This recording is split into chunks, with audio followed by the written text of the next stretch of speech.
Coming to you direct from the nerve center of the galaxy's greatest comic. This is the 2000 AD Thrillcast.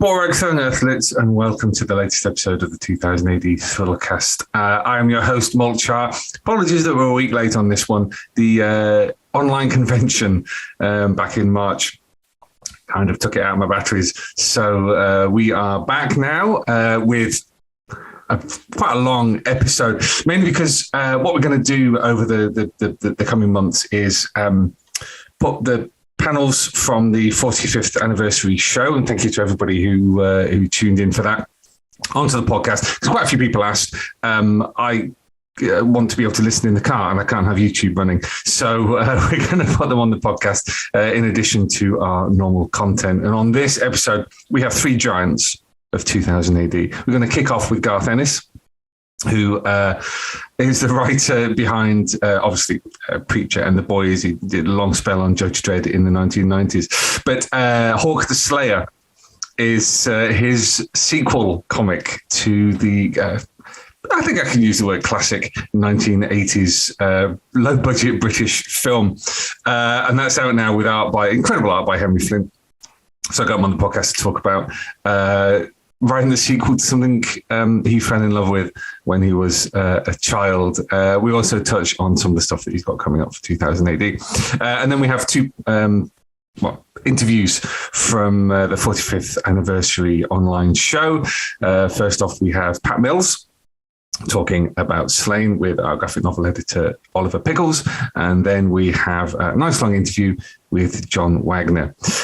So yes, I hope you enjoy this one over the Easter break. Earthlets, we shall be back in 2 weeks' time with more from the Galaxy's Greatest podcast. But until then, I'm going to go and have another lie down.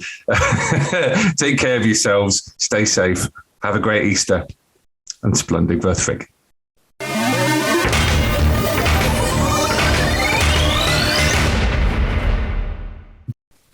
So, Hawk the Slayer. Now, many people said it would never be done. Many people said it should never be done. Here we are, 40-odd years later.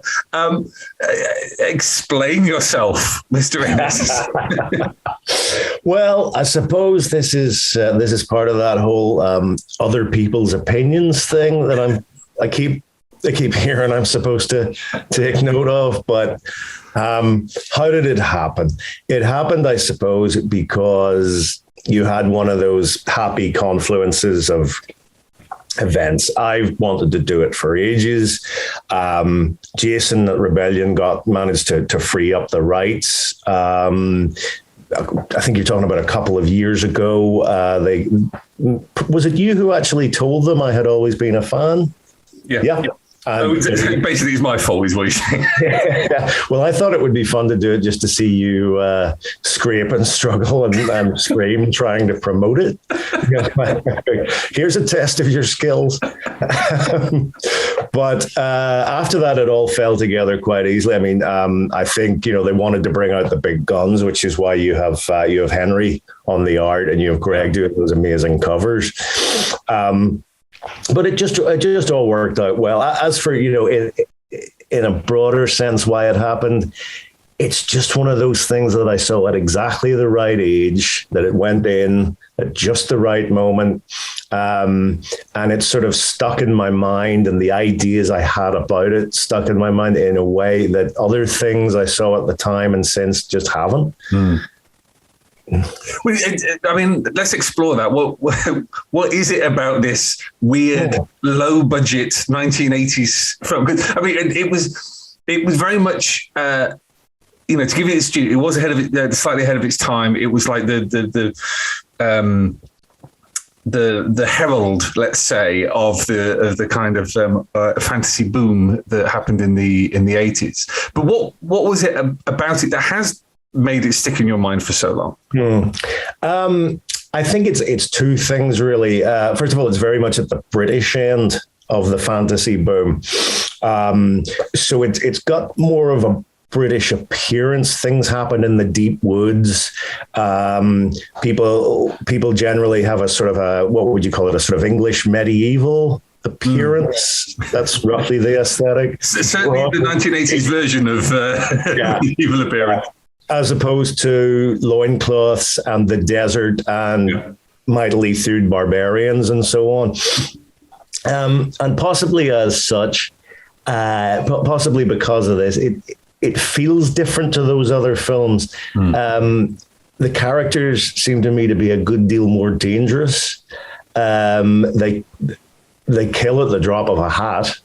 Hawk has no reluctance whatsoever about letting his artillery do the work. In fact, there's at least one scene where he leans on his sword while the crossbowman and the archer simply pour arrows and quarrels into the massed ranks of the foe. So there's that. There's an almost spaghetti western feel to it in the long drawn out stares as people size each other up, as our hero you note again and again has a tendency to let other people reveal themselves before he acts, before he strikes.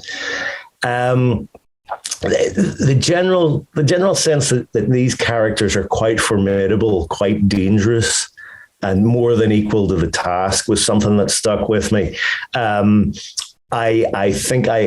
think I also liked the fact that there's an undeniable whiff of fromage about this. Some of the production values aren't all they might be. Instead of coming up with monsters, they just dump somebody's pet python on the branch of an oak tree. The evil beasts of the forest of Weir look a little bit like they've escaped from Fraggle Rock on occasion. And of course, you've got Jack Palance and his performance. But none of this sort of takes away from that quite dangerous feeling that the characters have, and doesn't overload the plot either. The plot is actually quite well done, in that there are no loose ends. Nothing is left without being tied up properly. You're not left scratching your head and wondering what happened to so-and-so.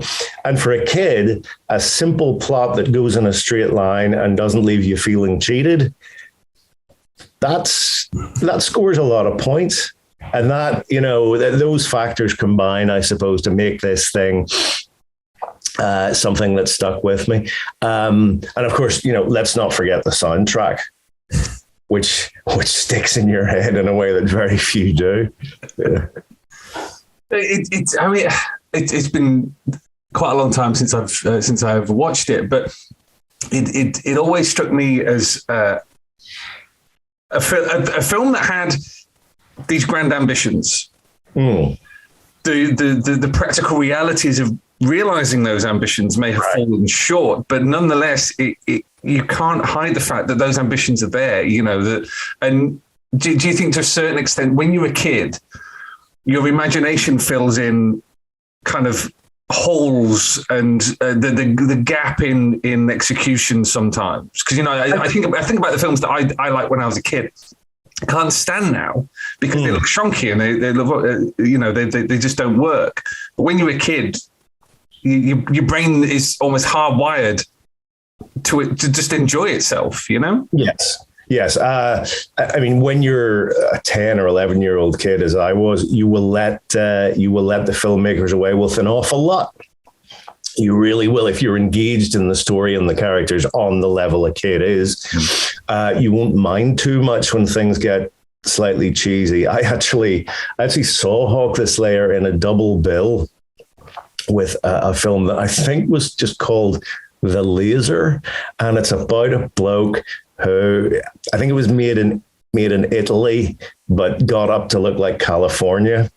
And a chap finds, a laser in the desert along with a medallion that allows him to operate it. And of course, he puts it to work on the school bullies and basically all the people who've tormented him in his life. And then at the end, the aliens come by to get their laser and hijinks ensue. And the aliens look terrible. They make the things from the Forest of Weir look like, something from like modern CGI. The reason I mention this is, even as a kid, I wasn't going to let that piece of shit away with it. I really wasn't, because I watched this and I thought, this is utter garbage. But I was there for Hawk the Slayer. Yeah. And after that, okay, yes, it has the effect of making Hawk the Slayer look good, but there is that contrast there. The kid that I was allowed Hawk the Slayer a few slips here and there, maybe, in a way that he wouldn't let Laser away with any of its old bollocks. And I think, you grow up, you keep these things in your head. I think it's the honest intentions of the filmmakers and their honest ambitions to do something worthwhile that overcomes what I've already referred to as the whiff of cheese, and the occasional dodgy effect and some bad acting here and there. And the filmmaker's intent stays with you, perhaps more than the actual reality of the film. Yeah. Like I say, if you feel the guy meant it and was heartfelt about his intentions, you will allow it a certain amount of leeway. I mean, you mentioned Jack Palance there, who absolutely chews it up as Voltan all the way through, in complete contrast to John Terry, who is, does his best through the course of it. I mean, you mentioned the whiff of fromage. There's a campness there to it as well. And do you think that there's also an element of that a lot of these actors, I'm thinking Bernard Bresslaw, Roy Kinnear, these are people very well known to anybody who watches older British films. There's a sense of everyone kind of leaning into it as a film. I think so. Yeah. Yeah, I think so. I mean, Warren Clarke too, who went on to be an enormously successful and very highly regarded actor, chews up the scenery a little bit too in his scene. He's obviously enjoying himself. Roy Kinnear, whose character I do feature in the sequel, is highly memorable because he does this great, terrified, jabbering, flabby innkeeper, who's well aware that his life hangs in the balance. Palance's performance, I think is quite well judged because he quite obviously read it and thought, well, I know what I have to do here, shout a lot. And even John Terry, it goes back to what I was saying about the spaghetti Western aesthetic. He's quite clearly realized, well, I'm not going to be able to outact or out scenery chew Palance. He's the one that does all the shouting anyway. My guy's quieter, but in his own way more dangerous. So if I stay quiet and let him roar and carry on, I'll be able to give the impression, hopefully, of allowing the guy to show me all his cards before I step in. And that's very much that classic spaghetti Western hero. If you know what I mean? I'll just watch you and let you reveal yourself, and then you'll be dead before you know it. So it all works. But I mean, you mentioned the key word for this chat, I think, which is sequel. Now, sequels to classic films are let's just call it the tenor of our age. There's seemingly no, or maybe not The Laser, but there's seemingly no movie that people will not return to. Did that not give you pause, or were you just confident in that you knew the story that you wanted to tell and that it would work? Very much the latter.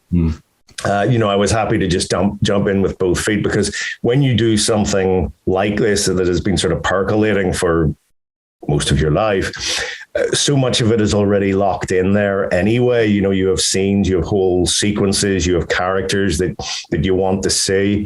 It's a bit like when I did Johnny Red a few years ago. I'd been thinking about that since I read the character in the early 80s, and the thing just sort of pours out onto the page. That doesn't mean that you don't end up with a few surprises, a few enjoyable moments that you weren't expecting. But for the most part, yes, it's like as soon as you get the go ahead, you're just free to kind of unburden yourself of 40 years worth of ideas. Yeah. So it was very much a case of, right, here we go. Boom. Let's do it. In that case, what's the key to a good sequel? Because like I said, lots of people try to do them and some work, some don't. So what was the overriding key for you? I think it's a matter of some new ideas without losing sight of the original. This isn't the 10th in a franchise. This isn't the TV show that follows 6 movies with 3 accompanying comic book series. Nothing else has been done with Hawk the Slayer in 40 years. So I'm not serving a franchise, and I'm not burdened with a massive amount of material that's already come out.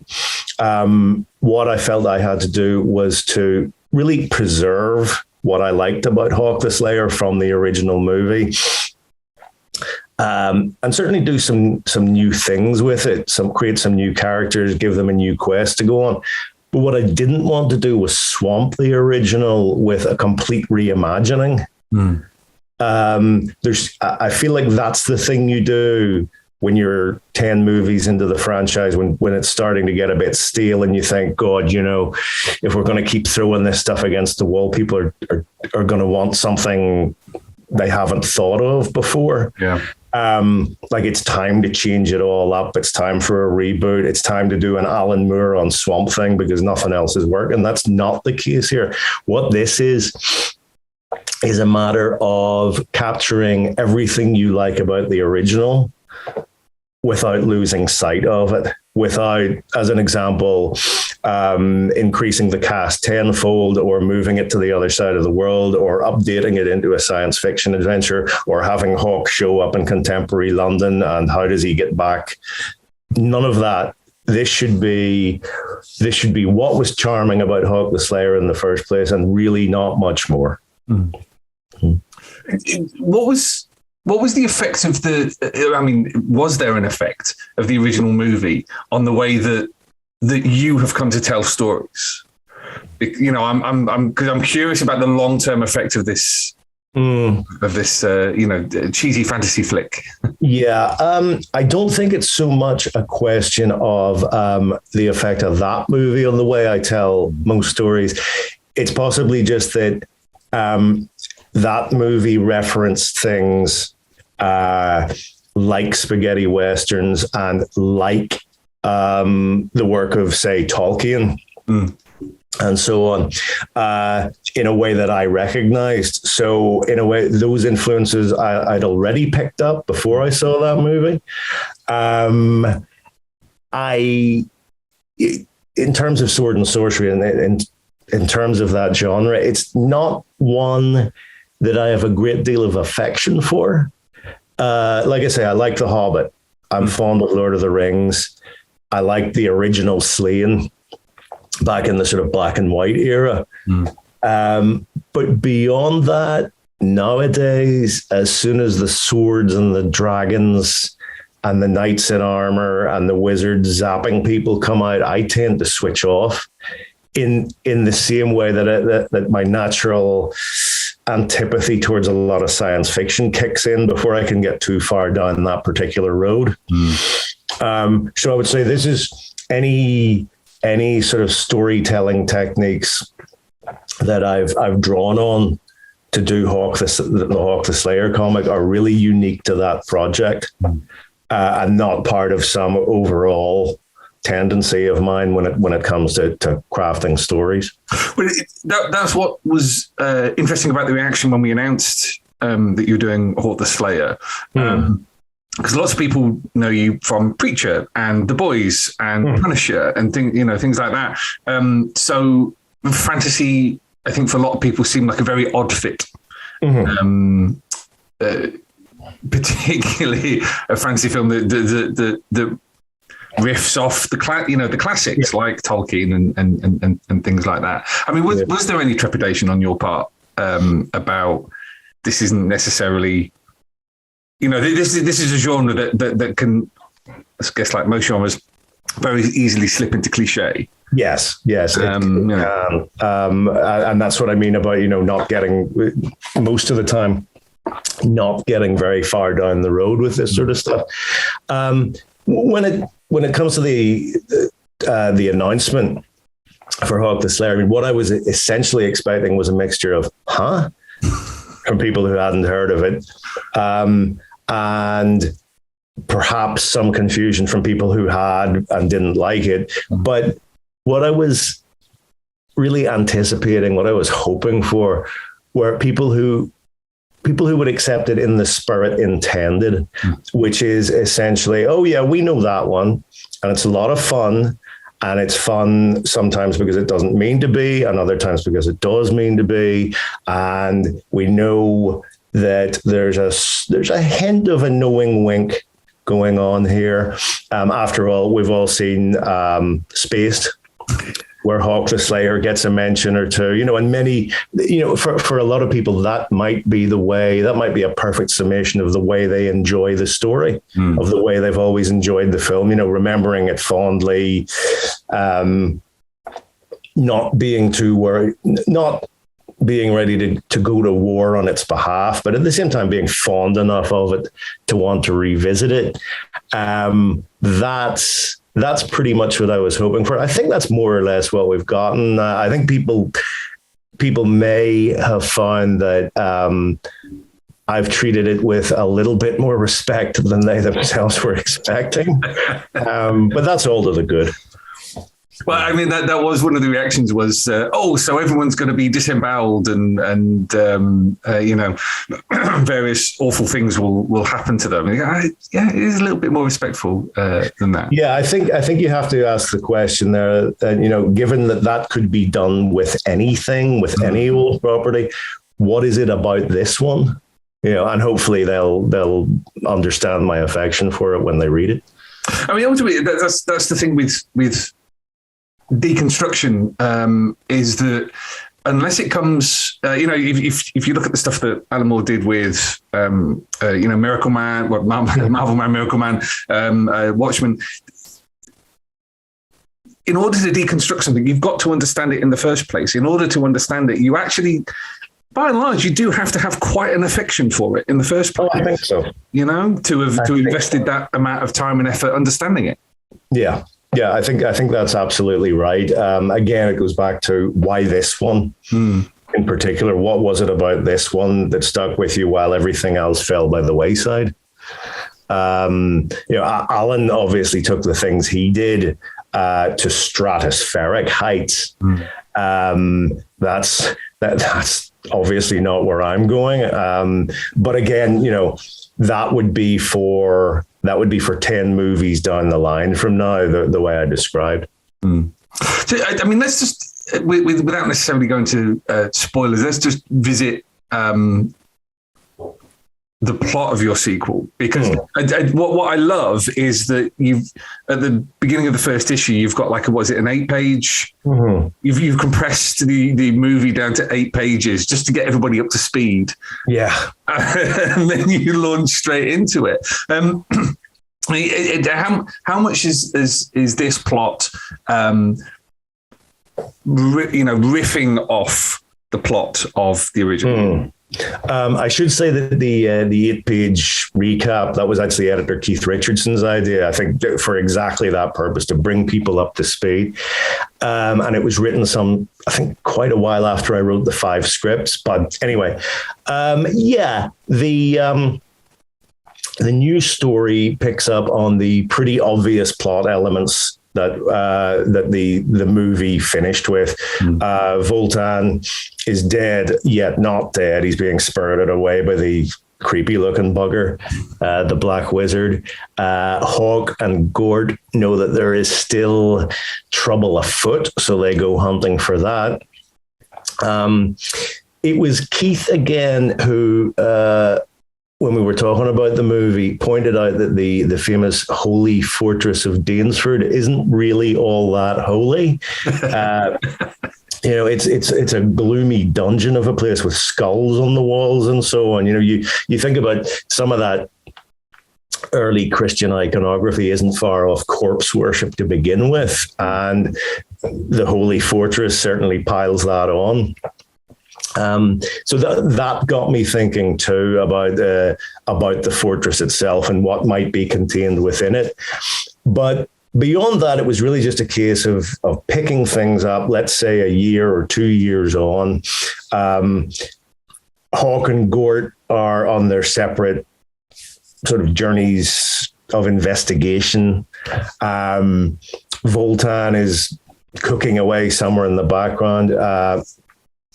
No one's seen any of the other characters, like the woman known only as Woman, and Crow the elfin bowman. So these are all brought together. There are also questions I wanted answered. Like I wanted to know more about the Black Wizards. They're definitely referred to in the plural, but you only see one in the movie. So I thought, all right, there has to be a bunch of them. There's also the whole question of why Crow the elf ended up as the last of his kind. That has something to do with Hawke's mind sword, which Voltan has a bit of a fixation with, and the stone that gives it its magical what's-it. So these are all things where I thought, okay, I can pick these up and run with them. And beyond that, of course, we did want some new elements as well. So there are some new characters. There's Wayne, the Waste of Space, and there's another character who, bit of a spoiler here, so I have to be careful, but she's definitely related to one of the characters from the original film. So it was really just a question of, picking up all these threads and moving forward with them, in the way that I am sure was intended had they been able to scrape up a budget for a sequel to the movie back in the early 80s. Because there was the Kickstarter attempt a few years ago right. to do, I think it was Hawk the Destroyer, maybe I think it was going to be called. Maybe? I can't remember. It was like yesterday was a long time ago. Never mind, sort of, Right. Right. Yes, that was ambitious. I think that was highly ambitious. Yeah. I mean, did you have any contact with like Terry Marcel or anyone involved? No, it was all really organized by Rebellion. Keith and Oliver really made the running as far as, the day-to-day production of the thing was concerned. And I think it was Jason and Ben who got everything smoothed out in the background so that, the rights wouldn't be an issue and we could go ahead with it.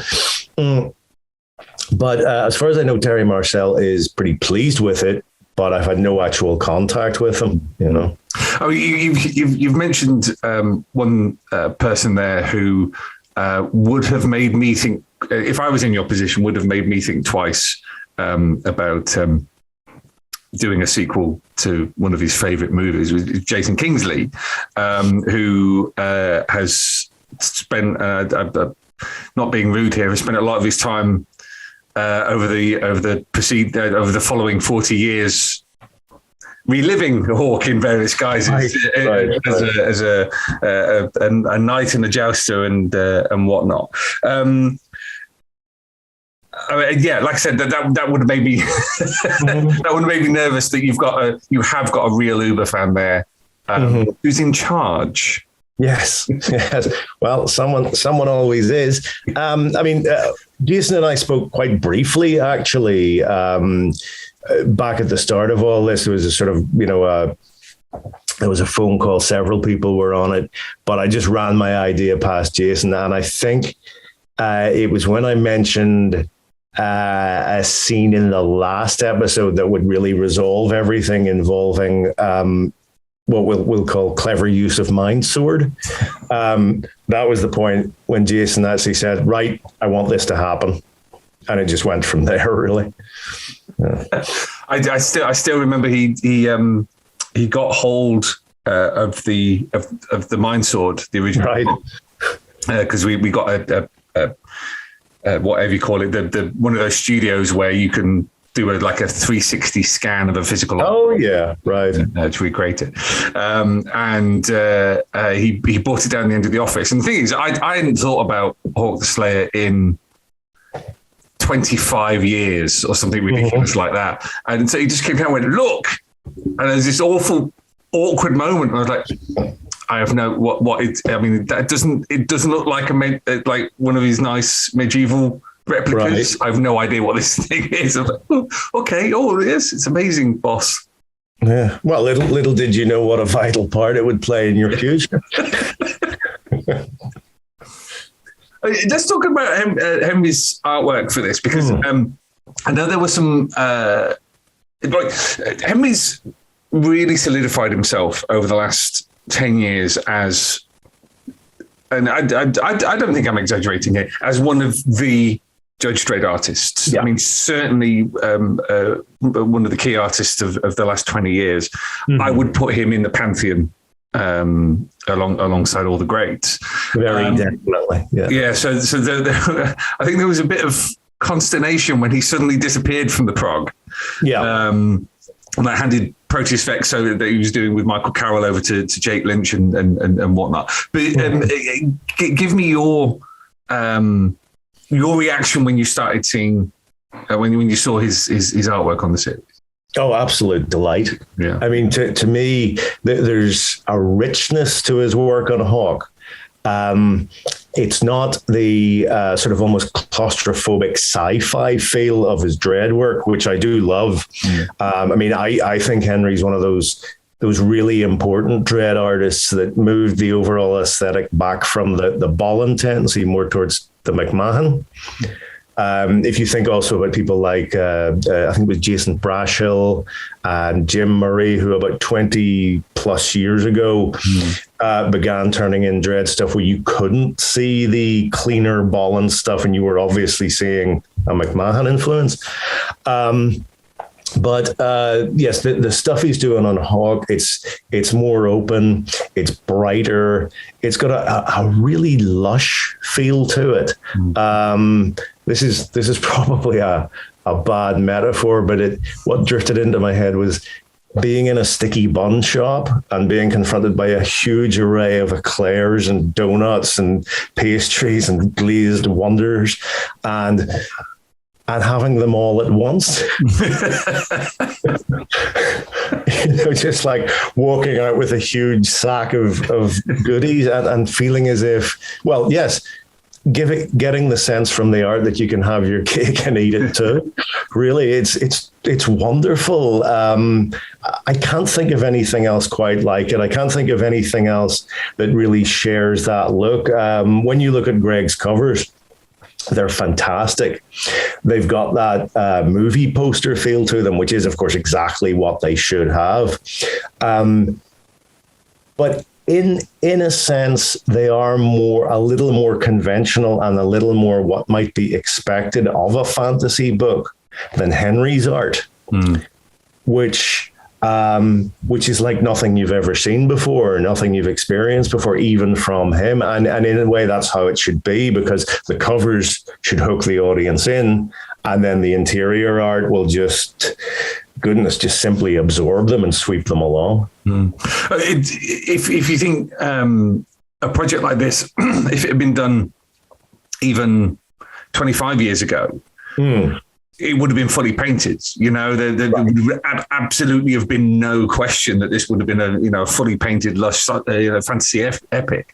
Right. So I raise an eyebrow when I was told that it was going to be Henry, but you're absolutely right. He's brought an aesthetic to it, which, perfectly complements what the film was. I think so. Yeah. I think it.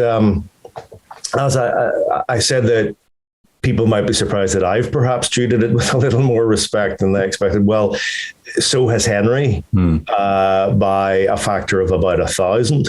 like all the production values have been brought to bear on this thing to make it look as good as possible. And I'm aware there have been howls of protest, from people at 2000 AD, like, where's he gone? Rob Williams certainly did a bit of howling, which is something I always enjoy. Yeah. In terms of looking ahead, I mean, has this kind of scratched that 40-year-old itch, or would you do more? At the moment, I think I'm good. I think I'm all good. I think I've finally answered all those questions in my head that I had about Hawk the Slayer, which is a line that somehow one day I knew I'd be saying.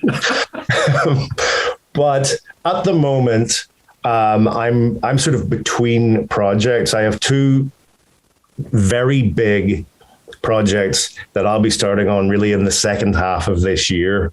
Lifelong ambitions, that stuff that I've always wanted to be a part of. And I think in the run up to that, I've been enjoying myself going back and doing certain things that I've always wanted to tick off. Most obviously Battle Action, which you've announced, but also a couple of other things for Rebellion that we can't really talk about right now, but things that I've always wondered about in the same way that I wondered about Hawk the Slayer. As for Hawk specifically, at the moment, I don't think I have any other ideas. But who knows? Sometimes just the response to a story will spark something. So we'll have to see how that plays out. I mean, I think I asked you about this when I interviewed you. I mean, a few years ago now in New York. Yeah. The sense, just getting the sense of that things like Preacher and the Boys. The success you've had. Has allowed you to, I mean, whatever the allegory, whether it's walking into a bun shop or whether it's playing a toy chest or whatever, it's kind of opened up these things to you. Yeah. Does that ever give you pause in a kind of, I've really got to play with everything now? No, it reminds me that I have to be careful and I have to be selective, and that just because something's within my grasp doesn't mean I should definitely do it. Hawk was sheer delight. Battle Action, on the other hand, is part of something that for me is a little more serious, because yes, I want to write and celebrate the characters, but I also want to encourage people's awareness of battle in particular, and the place it occupies in British comics history, how it is really where that Mills Wagner aesthetic kicked off and gave us action and gave us 2000 AD and really revolutionized British comics. And as I'm hoping that some of the other guys who worked on Battle, Tom Tully, Jerry Finley Day, Alan Hebden, will maybe get some of the recognition they deserve, and maybe more of their work will be collected. So that stuff can really be recognized as being as important as it is. So that's an example of something where I feel like this is something I should do, and this is the perfect time to do it. You're absolutely right. It's kind of everyone focuses. I'm as guilty as this as anybody. Everyone focuses on action because that's the big explosion. That was the one that really kicked off the kind of the new Puritans of the 1970s to focus again on comics like they had in the 1950s. But it is, as you say, on Battle, these partnerships came together, and I love that you mentioned Jerry Finley Day there, because he is somebody who really does not get the due for his due for what he did. He was an important part of that, not just for what he brought to Battle, but also what he'd done on Tammy. Beforehand, he was to a degree he was doing what Mills and Wagner wanted to do. Right. In Garth That was why they looked at his stuff, I think, in girls' comics, and they picked up on it, and that's why they brought him over when they were putting Battle together. Yeah, Action definitely, I've said this before, it gets by on its sort of bad boy reputation, but it only lasts, just over a year? None of the stories, with the possible exception of Hookjaw, none of the stories last long enough to develop into anything great or to allow the comic to develop into anything great the way Battle turned a corner when John did Darky's Mob.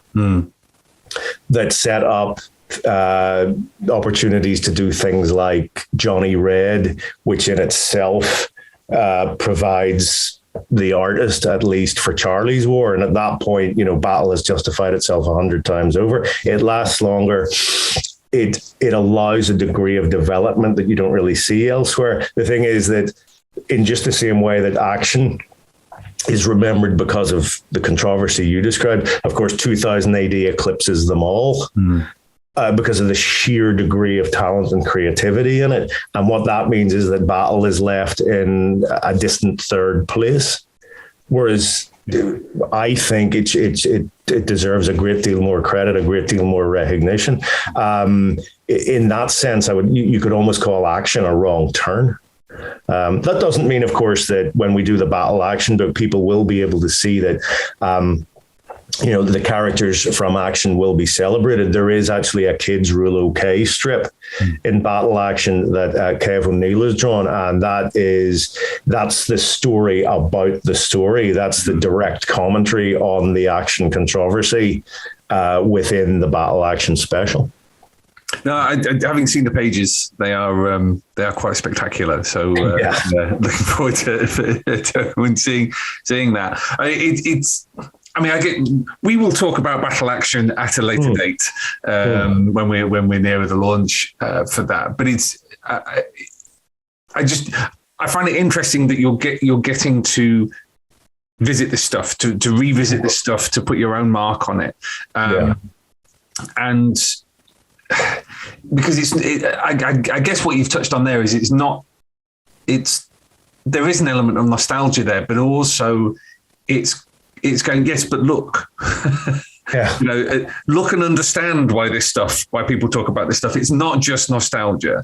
It is actually quite important to the comics and where comics are now. Because, I think it was Karen Berger who said, no 2000 AD, no Vertigo. Right. Because without 2000 AD, and I think also Battle, Alan Moore doesn't notice what's going on in mainstream comics, and he doesn't think, maybe there's a place for me to say what I want to say within this medium.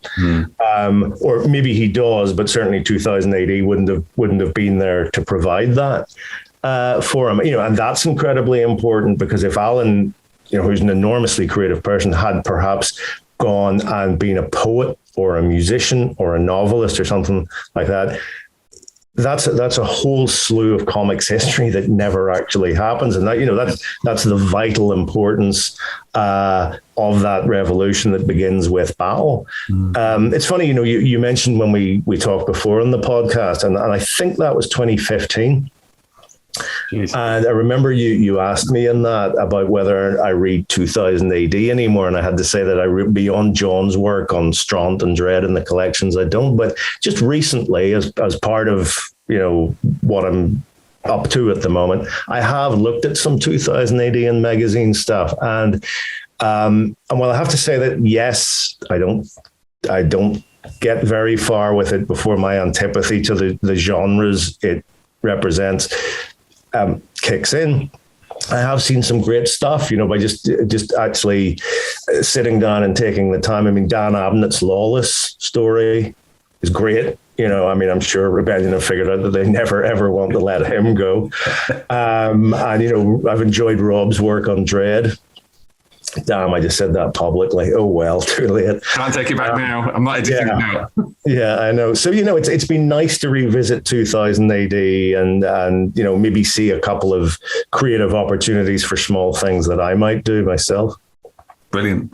Well, look, we've been chatting away, and I kind of I don't want to get too deep into what's coming up because there is plenty coming up in the future, particularly with the battle action. But we will revisit that. So thanks for chatting about Hawk. Pleasure. It's It is so strange to something I watched so long ago to then read the comic book and just get these little snippets. Yeah. And what's been really, I mean, we talked about the reaction to the announcement. Mm-hmm. The gif of Bill Bailey. Just every time we post, like it's immediate, like strings and strings and strings of it. Of course, it's posting the same thing, and it's so strange that just that one, that's the cultural touchstone. Mm-hmm. That, in a weird way, kept it alive in exactly the spirit that Hawk the Slayer requires, exactly the way you want people to become aware of it. Because in a strange way, if it didn't have that cheesy element to it, if the effects had been a little bit better, if the soundtrack hadn't soared as high as it did, maybe the thing wouldn't have been remembered. Maybe it would have been a successful piece of storytelling that didn't sow the seeds that it actually has. Because it of course, that scene in space references Krull, right? Which was a more successful movie and is well known. But I don't ever feel that it's had the effect that Hawk the Slayer seems to have had for being a slightly glitzier, a slightly higher budget. Yes, Hawk, love it or hate it or laugh at it, Hawk sticks in the mind in a way these other things don't. I mean, I probably saw a Krull. I think it's got the thing with the bloke with a sort of 5-clawed throwing star thing. Yeah. That's Krull, right? That's about as much as I can tell you there. There's a weird kind of a confluence of factors with Hawk, good and daft, that keeps the thing alive in a way that so many others have just been forgotten. Mm-hmm. All I really remember, Krull, is that star thing and the Cyclops getting crushed in a door, which tells you the kind of priorities I had when I was about 8 years old. Yeah. Again, I don't remember. Things like Conan, much as I enjoy Arnold,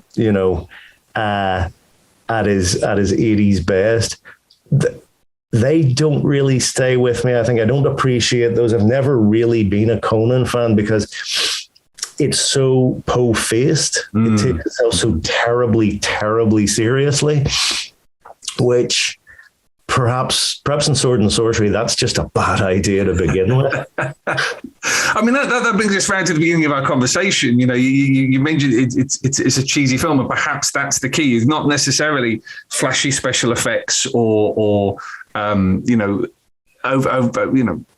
of genre-defining performances. Is actually something that seems like it's a bit of fun. Yeah. It could also be a big part of that British sensibility. The British Conan, well, Irish, I suppose, was Sláine. Yeah. And Sláine always had a strong streak of humor running through it. Certainly the classic stories did. That's what appealed to me. I liked Sláine precisely because it wasn't Conan. Because the hero himself was a little bit of a sleaze, not always out to fight for the common good. Things like, by saving this maiden, I could do myself a bit of good, stuff like that. Maybe the British thing plays a role here too.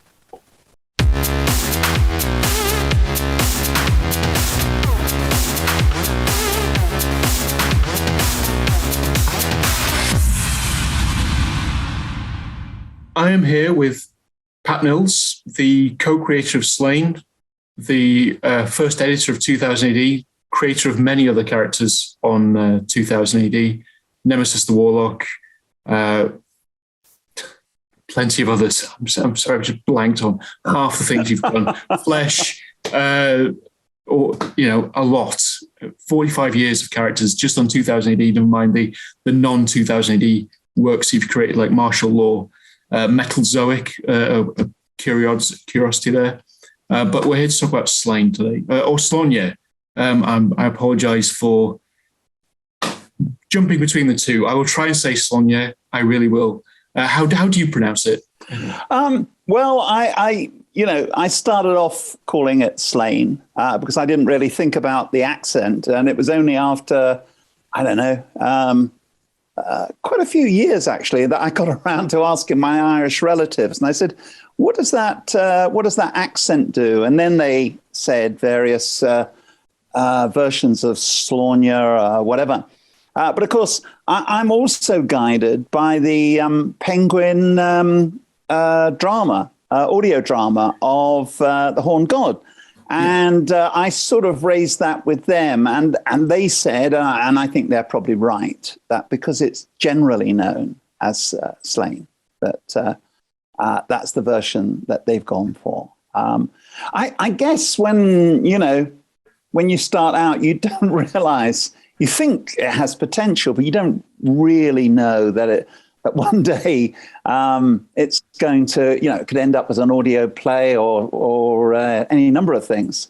And, you're just thinking at the time, well, that looks good. I just go ahead with it, Yeah, I guess writing it down, you don't have to worry about it too much. No, not at all, no. Just in the reader's minds. When you were starting off creating the character, obviously it's the Irish culture behind it. Was there any sort of pushback on that, or was that something that you desperately wanted? And why did you choose to place this character in 2000 AD, which isn't known for fantasy, isn't necessarily known for the mythological characters at that time? It's changed a little bit since then, but it's a very unique character to introduce in 2000 AD in the early 80s. Yeah. Well, let's pick up on that last one first of all. It was certainly the attitude, I think, of Forbidden Planet. I think for a while that why is there a sword and sorcery character in 2000 AD? But I think that was. Really a little bit of from that era where the Forbidden Planet tail was wagging the dog. Let me come back to the original concept of 2000 AD, which was science fiction, fantasy, and horror. And it gradually kind of shrunk down as time went on. So to give you two examples, the original Judge Dredd was very much a horror story. And when I was discussing it with John, he felt that the science fiction elements in the comic were stronger than the horror elements. And so I ditched that story. And the thing was, there was an awful lot of stories, so I could afford to do that. So, if you like, horror was originally in the 2000 AD mix. And also another one, there was a disaster story. In fact, there were two disaster stories, because it's not something we really think about today, because I don't think that genre is recognized as a separate thing in a way that it was in the 70s, Poseidon Adventure and all that kind of thing. But disaster movies were big box office. And so I had two disaster stories, one of which I think became, Planet of the Damned, which I think ran briefly in Star-Lord. So there were lots of different styles. And in Planet of the Damned, for example, the protagonist is a barbarian. So this refining it down to science fiction is very much a matter of perception, really. There had always been that opportunity for other possibilities. I mean, I think Nemesis came before Sláine, and so I don't know what you would describe it as, but I don't know, a science fiction fantasy, perhaps. You know, the guy's going around waving a sword, he's up against knights, all that kind of stuff. So it's not, it never seemed that unusual to me, but there was a further reason for it at the time. I'd have to sort of actually check back what movies were around, but I seem to remember, and it was quite unusual at that time, that sword and sorcery films were really starting to take off. I think it was pre-Conan. I couldn't. Yeah, I think the first Conan film might have been 81, maybe 82. Yeah, it could have been, could well have been. And there was a couple of others as well. There were 2 or 3 others. I can only remember offhand a rather weak one. Sinbad with Patrick Wayne, who I think was John Wayne's son, and obviously it didn't really leave that much of a dent in the in the popularity. But so they were there in the in movies and so on, and I think there was a feeling at the time, which actually probably didn't work out, that heroic fantasy was going to be the next big thing. Now you could say, well, Star Wars, but that's science fiction, even though it does have elements like knights and so on and so forth. So there were several movies around, and there was a sense that it was going to be big. And I think that probably didn't work out. I don't recall any kind of Game of Thrones at the time. And I'm not sure the Conan, I know people were quite fanatical about Conan, but I'm not so sure the general public was. I don't know. So there you go. It's the market forces that would come into it as well. Now, you also said, was there any pushback in terms of the Irish connection? No, I've never come across it, which is a little strange because it might have been a factor, perhaps. In the 70s and 80s. I remember that's kind of what I was thinking of with the Troubles. That's what I'm thinking of. Yeah. And there was maybe, I think, it was the internet, pre-Twitter, so they couldn't get at you. No. There were, from memory, there was a couple of letters. So it's real, snail mail, old school, somebody saying, do you think it's, this would have been maybe 2 or 3 years after, maybe even longer, after Sláine had come out, saying, well, you've got the Red Branch, which is associated with Ulster and that kind of thing. So that was really the limit of any kind of pushback that I recall. So, it was, I never really thought about it, to be honest. I think being of Irish extraction, but being in England and not being in London, you don't really become aware of that side of things. I think some of my Irish relatives might well have said something different. And then, of course, there's the whole reason for doing it in the first place, which was to connect with my Irish roots, Celtic roots, see what it all meant, because I think my relatives were regarded, well, I don't think they had any particular opinion on it, but I suppose if I pressed them, they might just about acknowledge Cuchulainn, because there's a statue of him outside the post office in Dublin, I think. And but for the most part, they were all regarded as pagans. And so Irish mythology and magic and so on really probably started with St. Patrick, I guess. Yeah. The few other sort of unique things about Sláine, and I want to talk about Angela Kincaid, then Angela Mills. Yeah. Sláine has a family. He's this handsome, smiling hero. Talk about Angela and her influence on the strip. Was she Irish or was she English? No, not at all. No. English, very English. Yeah. So, yeah, I mean, it's always, I did sort of go into it in my book, Kiss My Axe, to sort of try and really bring that across. The thing is, when you've got this, when the saga's been going for so long and there's so many books, it's easy to lose sight of the fact that the first 6 pages are absolutely crucial. You know what I mean? Because they're 6 blank pages, and whatever you put on those 6 blank pages are going to set the style for forever. And so, I often think, God, if only she had done, let's say, well, if she'd done a few more episodes at least, we could have developed some of the things that she was particularly keen on. And one of them, of course, was the smiling hero. Now, today, it's like, well, so what? I'm sure there's plenty of 2000 AD heroes who smile.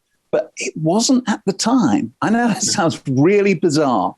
There were certain rules that were we were all locked into. Now, it's not because we're trying to be dogmatic or anything. It's just we know what the readers like. And so we want to give them what they want. So one of them was all the heroes, you think about them at that time, they all scowled. I mean, and it wasn't necessarily that they were copying Judge Dredd, because I think heroes had been scowling before that on action, and probably on battle as well. Smiling was disapproved of. So when Angela had a couple of, one particular scene where he's leaning back in the bar and having a drink and flirting with the barmaid and smiling, I remember saying, oh, I don't know if that's a good thing. You know what I mean? Because I've been so programmed by what the readers were after. And she rightly made the point. Yeah, he smiles. Why shouldn't he smile? Because, he's had a good day and so on. Yeah. And so I think it seems quite small, but it was actually really important, that element. And then, of course, there was the other thing, which was really down to me, which I've talked about quite a lot, which was, at first, I assumed he had to have a helmet. I thought, no, every 2000 AD character, again, you think about the heroes contemporary with him, they all had helmets, as far as I can recall. There might have been the odd exception, but arguably they may not have been so successful. So we had this idea that heroes had to wear helmets and they had to scowl. And that was pretty much set in stone. And even today, I think you've got to be careful. If you make a character a little too easygoing or having too much of a range, it may work for some artists and some stories, but it doesn't always work. And also, bear in mind, at the time, there are some notable exceptions, but there weren't that many artists who were actually doing facial expressions. So if you've got guys wearing helmets, it can be a bit of a cop-out, or it can be you just don't get around to showing those expressions. And of course, writers must take some responsibility here as well. Because if your characters are just basically saying blasters to stun or something like that, it's not really giving the artist much of an opportunity for facial characterization. And bear in mind, I come from a girls' comic background where facial expression is everything. And there's some absolute artistic geniuses from there who, their stories completely sold on their facial expressions. John Armstrong, the artist on Bella, being a case in point.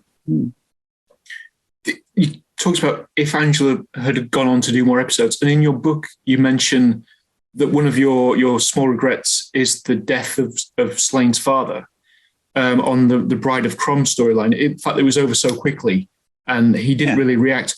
I do wonder if Angela had have drawn that story, she would have pressed you to kind of expand on that. That seemed like something absolutely might have done. Oh yeah, because we all of us, I think, when we're dealing with major events in heroes' lives, like the death of a father. Now, not just the writer's going to have a point of view on that; the artist is too. So it would be very, very normal. And she would challenge me on a lot of things and say, "Well, she was very much the co-creator on it." Sometimes I think with perhaps with foreign artists where they don't get a chance to discuss the story with the writer, they are the co-creator, but they don't interact. But Angela and I are in the same living space, so we're interacting all the time. And yeah, you're absolutely right. She would have picked up on that, and who knows? I might even have said, "Yeah, why have I done it that way?" You know what I mean? Because this is the thing. The nature of comics, particularly at that time, is you write them at speed. And I had gone way over on my time budget on it. I spent so long developing the story that, you've got a mortgage, you've got kids, they're going to school and university and all that kind of stuff. So you've got to think, right, I've got to speed up now. So if you've gone through maybe too long a development period, and I had on Sláine, God, I dread to think how long I spent on it. You think, oh, okay, right. So there's a scene here. Maybe his dad dies. And you're not really thinking enough about it. What should happen is, especially with a major event like that, is that you maybe go through 2 or 3 drafts, or you do what Mick McMahon famously described as staring out the window time. So, when you come to think, oh, yeah, well, his dad's in the Wicker Man. His dad's a bit of a shit.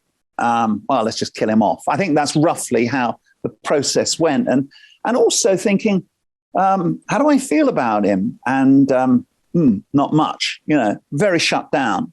Yeah. And of course, I explore that in the book. And, it kind of opened up an interesting can of worms, which I'm quite happy to share with the readers, because but it looked really weird. When I was coming to write about it, thinking, to write about all these stories, thinking, what was wrong with me? My God, that's such an obvious emotional opportunity there. So to come back to what you're saying, yeah, there's no way Angela would have missed it. And it might have reflected her own feelings about her own father, for example. So you would have had that.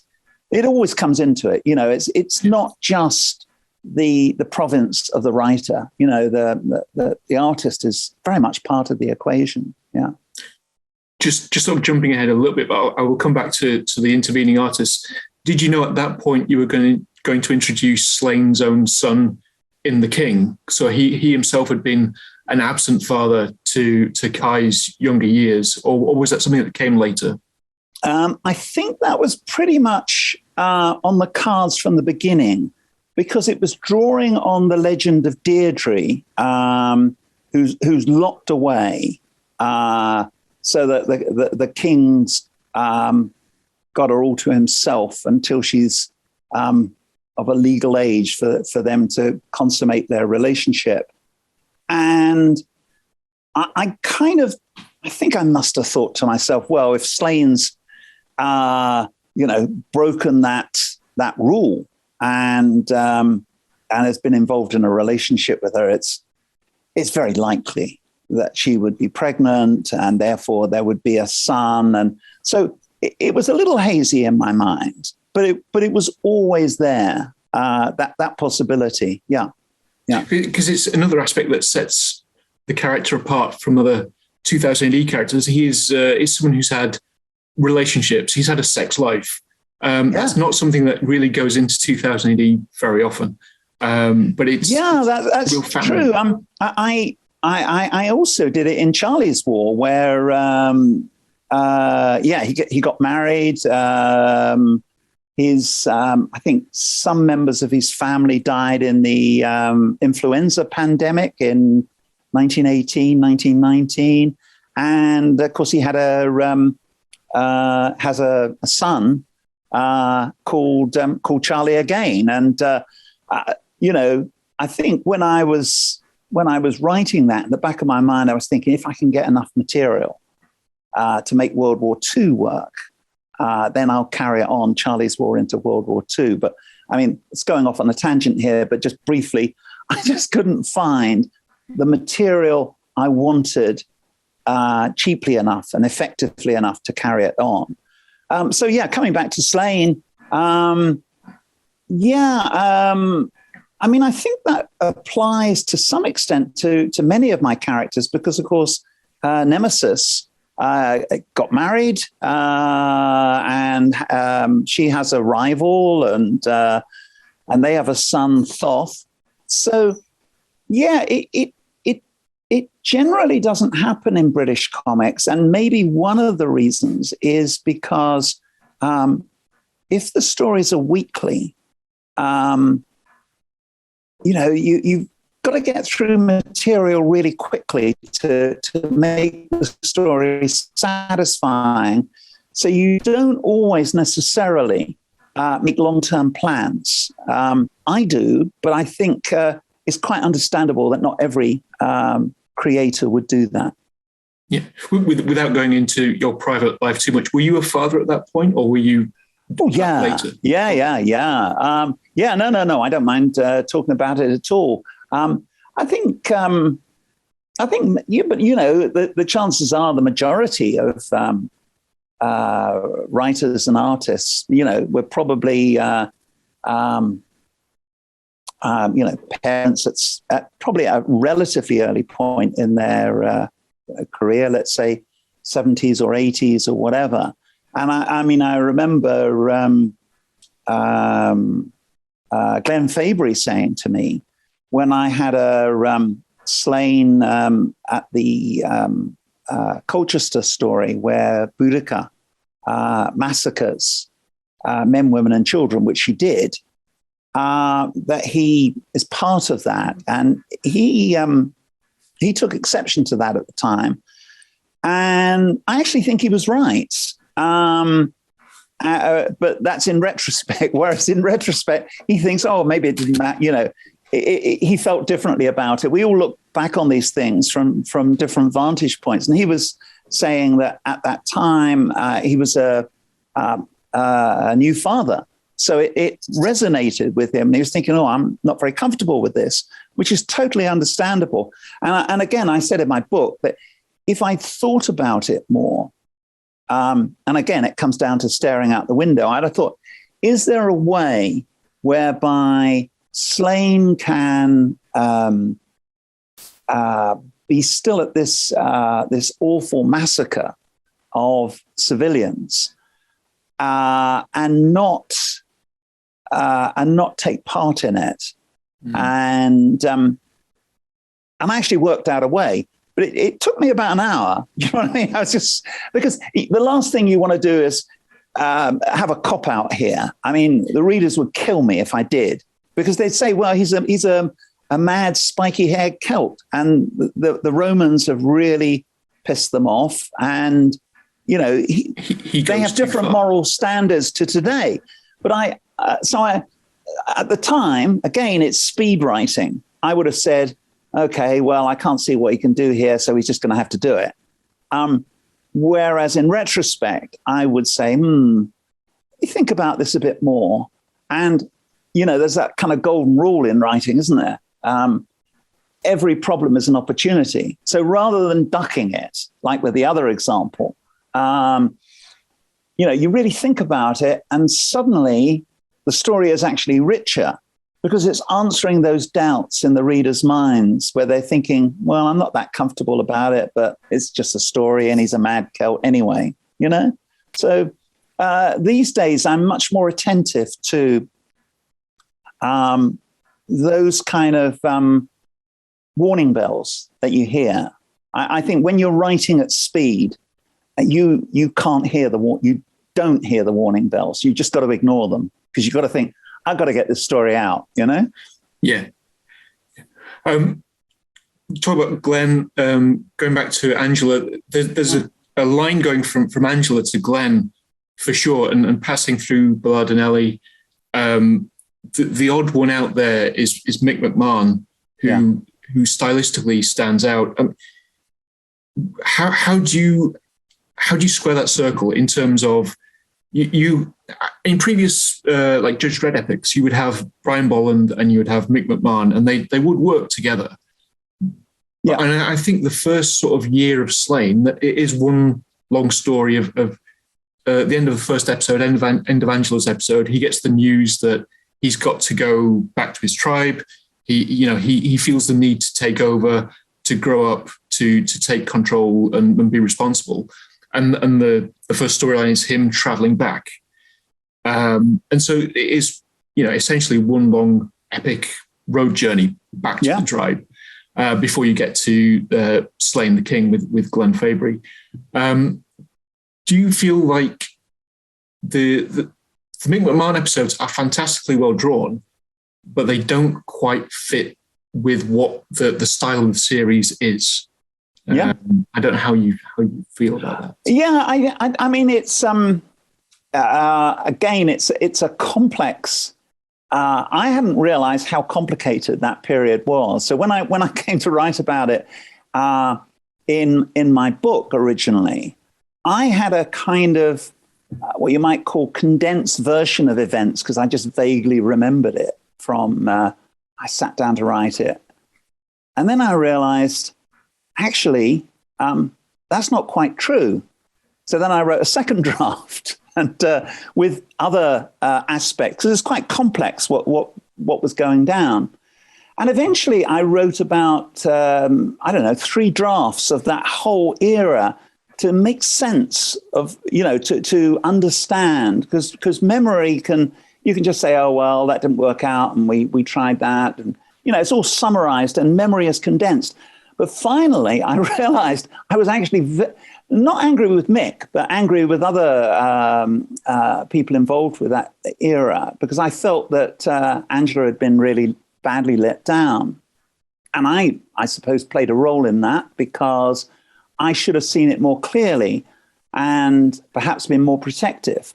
But in any event, what I found was I was so emotional about it. I said, you know what, I'm going to put this book to one side. So I actually put the book, I think, maybe a year or so. And when I came back to it, I felt a bit calmer and I could look at it. In effect, there was an attempt to steer Sláine in a different direction editorially. I think editorially, they thought that Mick McMahon would be the more successful version of Sláine, rather than the Angela and Ballard and Ellie version, if you like, which is more, more legendary. And Mick had a completely different viewpoint on it, and we had, very friendly discussions about it. But he really wanted to show the Celts as he felt they were. In other words, mud huts and all.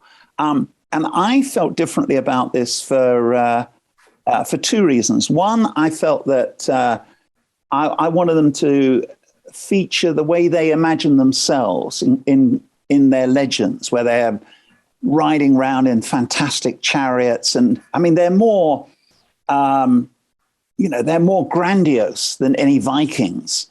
But secondly, I was also aware then, and I am even more aware today, that the chances are they weren't just a kind of this sort of what you might call mud hut culture, that there was a lot more to them. I mean, their chariots, for example, they're two-wheeled. They had to have had roads on which they were running, whereas the assumption we have with is that the Romans brought us roads and all the rest of it, which is a classic excuse of imperialism. And they probably had, they seem to have had wooden roads.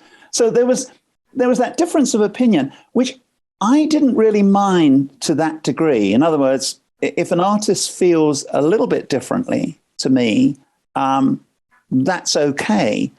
And actually, Angela was really the deciding factor in that, because I showed her mixed pages, and you probably know the story that I think they. Don't ask me to explain this. I think they were on tracing paper or something. I've heard that, yeah. Yeah, they were very strange. I think if anyone who has one today, they are real collector's items, I'd imagine, because they are not drawn in the way that we know it. And I remember her looking through them, and I was saying, "What do you think?" Because after all, she'd bowed out of the story, but it's still her co-creation. And I remember she took a long time looking at it, and she said, "This is fucking brilliant. This is great." She was really enthusiastic for exactly the same reason that editorial thought to themselves, actually, Mick is really the way we want Sláine to go. Never mind the ethics of that. They just thought, right, this is the way that this will make the story successful, blah, blah, blah. And of course, it was the opposite, that although fandom always embraced Mick, you've got to bear in mind at this point in time, the majority of the readers were, what should we call them for want of another definition, mainstream readers. They might be younger, or they're newsstand. They're not buying their comics from comic shops, and they have a different perspective. But anyway, I was so encouraged by, it was Sky Chariots, and I thought, well, I like it. I'm a bit worried about the change of style, but Angela's given it the thumbs up. Why don't we major on this further? And that was a big mistake. So I had these, as you said, it's like a road movie. I had these lead-up stories, which I know there'll be fans today who'll say that they were great. That wasn't how readers saw it at the time. Mike did some lead-up stories, and they were now that much more stylized. Now, of course, I couldn't have anticipated that, but my cunning plan to make Sky Chariots even more of an epic actually backfired. And it just goes to show you can get caught out any time. You think you've got it figured with the audience, and who could have predicted that? So the net result was that because those early episodes, which were much more stylized, they didn't go down well with the readers, and therefore it worked against Sky Chariots, even though now it's rightly recognized as a classic. So, and what was even more bizarre was that you had this, of course it was new. I mean, bear in mind, on the Cursed Earth, everyone liked Bolland, everyone liked McMahon. And so this was, I think, the first time where I'd encountered this very sharp division of opinion between readers, what you might call mainstream readers, and fans. Often the fans might be older, but not necessarily. And so I was, it was quite disturbing, because they really both sides got very passionate about it. In other words, some people would be saying, "This is the most brilliant Sláine I've ever seen. Mick's work is wonderful." And then you get these other letters which were saying exactly the opposite. And I was thinking, "Oh, Jesus, what do I do with this? How do I, where do we go from here on this?" So it was traumatic for all of us. And as I say, that you can imagine analyzing the reasons for that and so on. I really needed to make sense of it. Why did this happen the way it did? And of course, Angela's episode was the first. Bear in mind, this is a time when the popularity polls were really important to 2000 AD. I mean, and all comics. We all had graph charts and things. And if you, just to give you an example.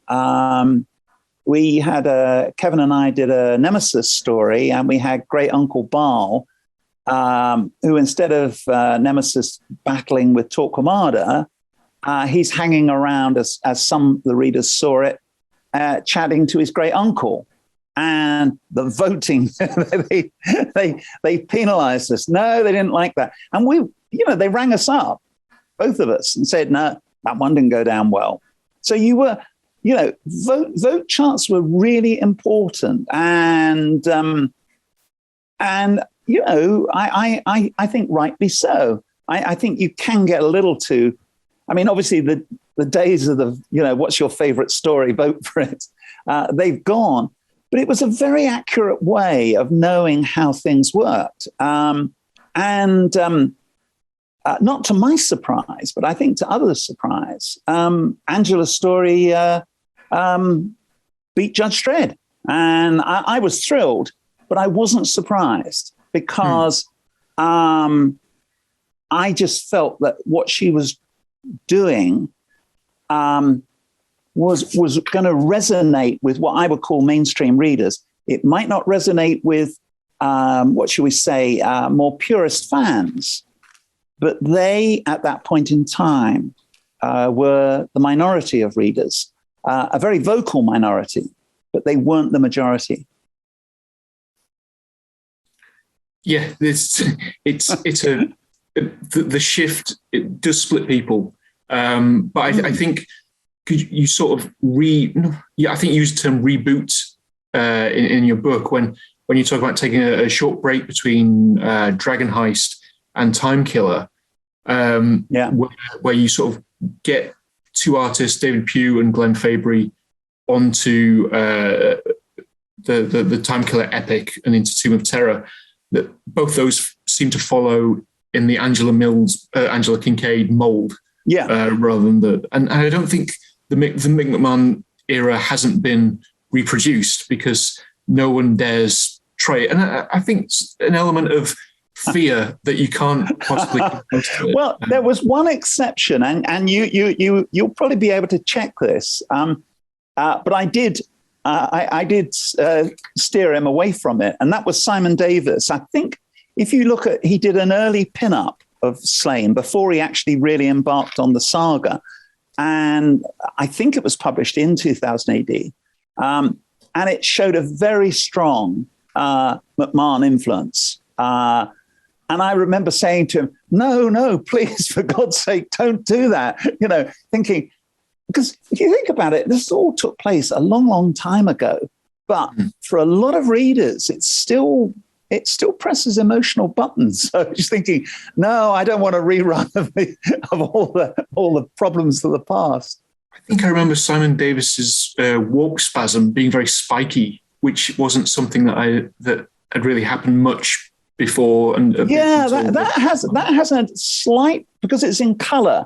It kind of hides the fact that.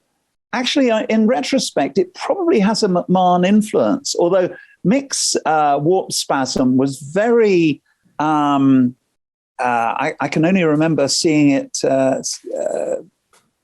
seeing one example of it when he's a Knight of the Red Branch and he's like 16 and he has the, one eyeball comes out. And that was definitely different to everybody else's. But yeah, maybe there's a certain influence there. I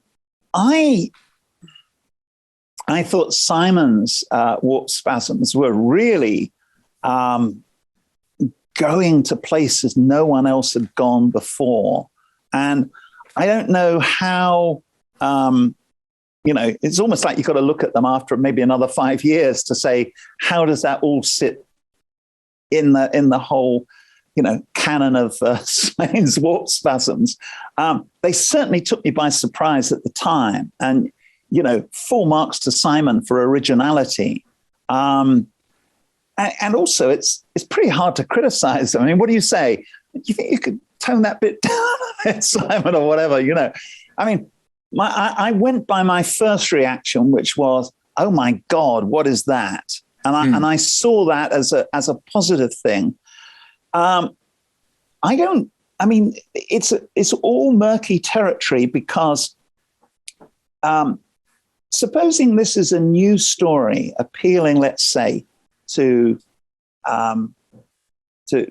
kids, let's say 12-year-old, 13-year-olds, the original 2000 AD audience, it's possible that they may have reacted to that like perhaps the way they saw The Incredible Hulk for the first time.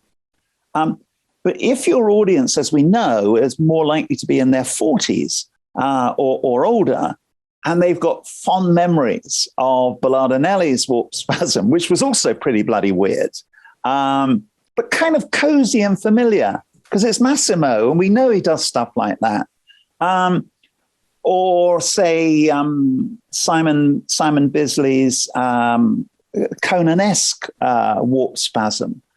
I don't know how far Simon Davis's warp spasm resonated with them. As I say, it might be something that you almost have to look back maybe another few years from now or something.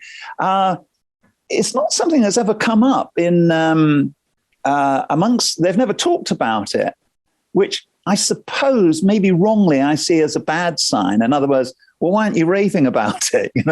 Well, at least you're not slagging it off, so that's good. But artists often draw Sláine with their own face in some ways. So I wonder if the warp spasm is another sort of interior thing that they're just expressing onto the page and its own unique thing for each individual artist. Yeah, I think Sláine is attractive to artists because I don't know. I think it gives artists an opportunity for self-expression, which I imagine they don't feel is necessarily as easily available elsewhere. Obviously, it's not available on Dredd, which is very visually specific. But there must be other stories. But they do seem attracted to Sláine for the opportunity to perhaps draw themselves or a fantasy version of themselves and to try out different things, which is quite daring of them on the one hand, because I'm also incredibly hands-on, as everyone knows, as a writer. Not because I choose to be autocratic on stories, but simply because I've got this image in my mind of what the readers like. And as long as it stays within those limits, I'm fine with whatever the artist draws. But if they go off those limits, invariably I'm likely to say to them, look, this isn't going to work. I mean, I've learned some things the hard way, just by what people like or dislike, of which the most obvious one would be storytelling. And I know that there will be exceptions, but for the most part, I think if a regular 2000 AD reader has to choose between good storytelling and rather so-so horror, they will choose that rather than, say, John Hicklinton's wild horror, which I adore, but his storytelling, as we all know, leaves something to be desired. And so I've, with some reluctance, come around to the idea, right, storytelling comes first, and if the horror or the impact is a little wishy-washy, I just got to live with it, Yeah. But I still carry a torch for Johnny, and I still miss that opportunity to see really wild stuff. But you've got to go where the audience dictates you go. The box office decides us all. With Time Killer, and then leading up into Sláine the King, and then the Horned God, that's the end of that storyline. But and after that, you go into the time travel thing. But just before Time Killer, you did a short with Bellardinelli called The Battle of Clontarf, which was then kind of repeated in Time Killer. So clearly time travel was on your mind in terms of how to push the character forward beyond your Horned God storyline, if you were going to get to that point. How did you come to that opinion of wanting to shift Sláine from this coming of age story, becoming to the Sláine the Horned God storyline, into something else and push him away from that into this time traveling thing? Well, I think I might be wrong, but I think on episode 1, I think they refer to the T-Rex. Yeah, the time monster. The time monster. And that was because I thought to myself, well, where has this creature come from? And I obviously there was no room to explore it in that story. But in the back of my mind, it was like it had come through a time gate, one of these dolmens. So, in fact, there is a dolmen, I think, featured in episode 1. So there was a sense that there was time travel there. But from very early on, I was reading all these historical accounts of the Celts and thinking, how can I get that in the story? And thinking, well, I can't. Boudica, for example, or King Arthur. I'm thinking, these are fantastic stories.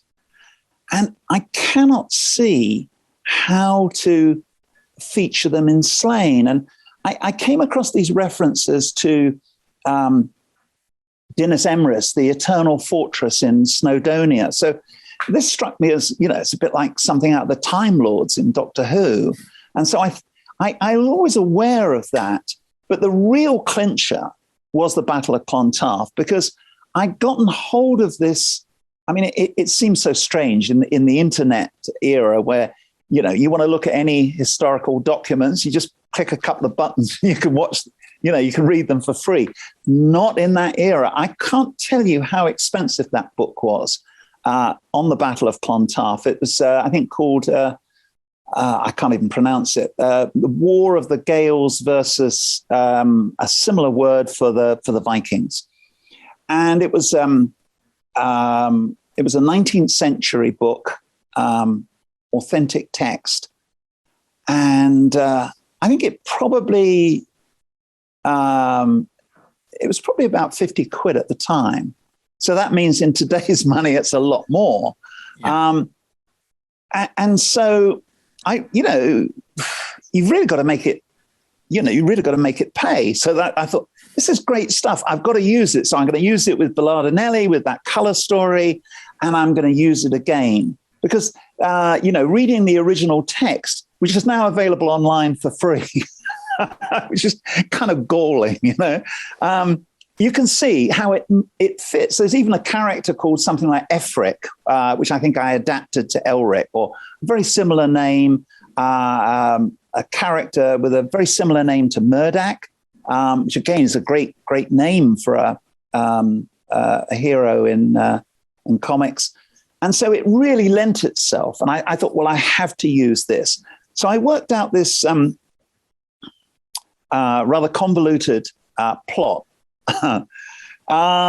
which I think, it sort of stands up alongside the kind of stories that you might see in Doctor Who or Mission Impossible. You don't spend too much time agonizing over the plot. You just say, is it exciting? It's a proper serial. Yeah, it's sort of moving on to the next adventure. Yeah, and I think actually at the time, I think I was writing what was ultimately an abortive Doctor Who. So that was very much on my mind, time travel. That probably helped, shall we say? Because if you recall, this was the era where Doctor Who was in serious trouble. You know what I mean? I think the series finally collapsed in the late 80s. But in the early...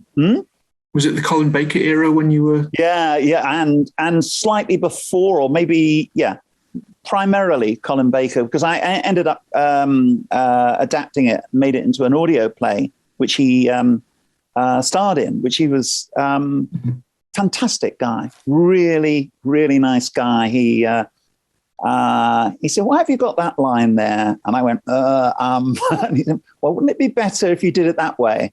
I said, yeah, you're right, Colin. Thank you. He's a really smashing chap. So I was going through the tortures of the damned on this Doctor Who screenplay because there were so many changes of direction, because they knew that the writing was on the wall for them. So I think some of that seeps into the story, and not necessarily in a good way. Some of it is good because I think I think it has some of the high tension and excitement of that. It's obviously a principal element in Doctor Who, or at least the good ones.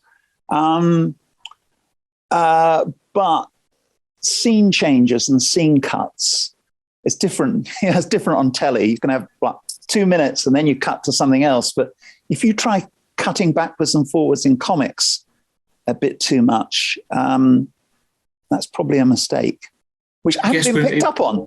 If you've only got 5 pages per week as well, you need to. Yeah. It's messing around, cutting backwards and forwards. It's so much easier on a screenplay than it is in a comic book. The general rule of thumb, which isn't set in stone, but is a good one, is change the page, change the scene. Don't change within the page. There are honorable exceptions, but I think that's the safest way to do things. Yeah. I'm conscious that we're clocking over an hour now, so I'll just try and wrap up with a few very quick questions. Are there any artists that you've wanted to work with that you weren't able to on Sláine for one reason or another? Or was everyone that you wanted approved? Or was there any... I can't think of anywhere I've said, hey, I've got this great artist and I've been turned down. No, I can't think of one. So, no, I think, no, there actually isn't one, which is surprising, isn't it? Because, getting through so many artists and also going through some difficult periods. There were several great artists who, for one reason or another, very early on, I turned down because I didn't think they were right for Sláine, and I'd still hold to that. But no, there were none who I was after who didn't work out. Yeah. And you had Sláine traveling through time on lots of different eras. Did that get cut short, or was there an era that you wanted to write a story about that you weren't able to, or do you feel like you fully went through all that and then you pushed that behind? I think I actually went through all the major historical periods that I wanted to. There were one or two others that fans suggested to me. For example, there's an Irish pirate queen from Elizabethan times. And I remember thinking about her, but I think for the most part, I'd written what I call the classic historical stories. We had to do William Wallace, King Arthur, Boudica, and there's probably a couple of others that don't come to mind right now. So actually, when Dave Bishop said, let's, in effect, he wasn't that keen on the historical stuff. And he said, let's get him back to his tribe. And then, of course, when he does come back to his tribe, it hits an entirely new problem because he's not like Judge Dredd. He's not part of the system, so he's not comfortable as a high king. Not for any length of time. He's a rebel. So, he can be a war leader. And so that's really why progressively he moves on from that into the Clint Langley era where, he's more a warrior again and freed of the responsibilities of kingship, which didn't really seem to suit him. There are one or two exceptions, but I think for the most part, it would make sense in a way. And I could see Dave's logic that, Dredd is, if Dredd was spending far too much time on the Judge Child quest, or, in outer space or whatever, I think editorial would have probably said, look, let's get him back to Earth. Let's get him back to Megacity. And that works. That's absolutely valid for Dredd. But for Sláine, it wasn't so, and so there was a little period where I think he was a little bit lost there. wasn't as comfortable. And of course, it coincided with a whole variety of artists who all had their own different vision for Sláine. So it actually highlighted these disparate elements. And I mean, the readers, to be fair, were generally pretty supportive. And, I think they haven't given me as hard a time as, say, you sometimes, read criticisms of Doctor Who, and the fans there really come down on, they don't like a particular story. My God. But yeah. I think I'm touching wood here. I think generally speaking, they've been fairly kind, which is nice. I think so too. It's been a great run of stories, and certainly the in the 90s when I was reading it, and Traces of Britain was my favourite one. But when I was reading it, it seemed like it was an event when there was a Sláine story running for 10 weeks or so. So just wrapping up then, one of the things you've just mentioned now is, I think, the oddity, the last oddity of the series is Sláine becoming High King, but as you say, not feeling very comfortable about the whole thing. Like that is not a traditional hero's endpoint. Traditionally, but yeah, I'm the king now. I can do whatever I want. But you wrote him as like, this isn't what I want. This isn't for me. Yeah. It's oppressive. And I think again it comes back to the whole Celtic character, which is so oddball. It's so anarchic, and it's a tough one to capture.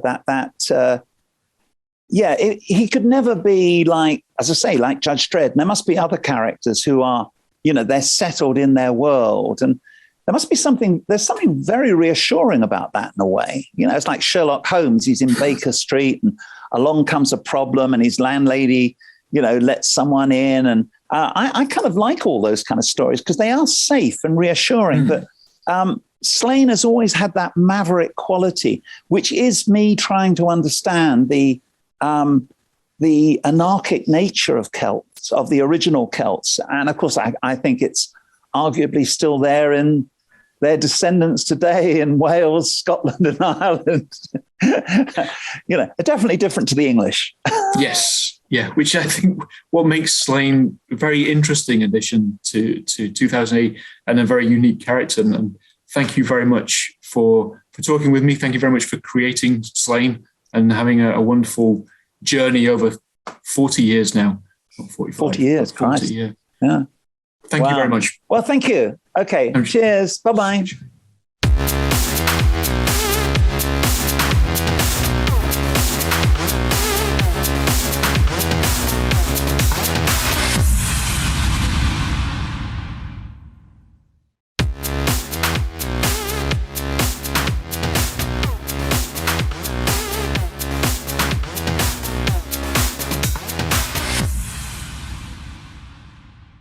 Years since we last sat down and chatted. A lot of stuff has happened since.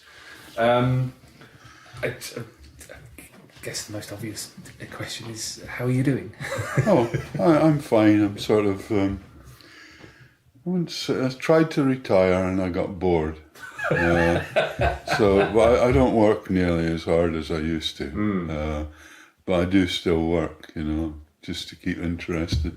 I think I'd go crazy if I didn't work. Right.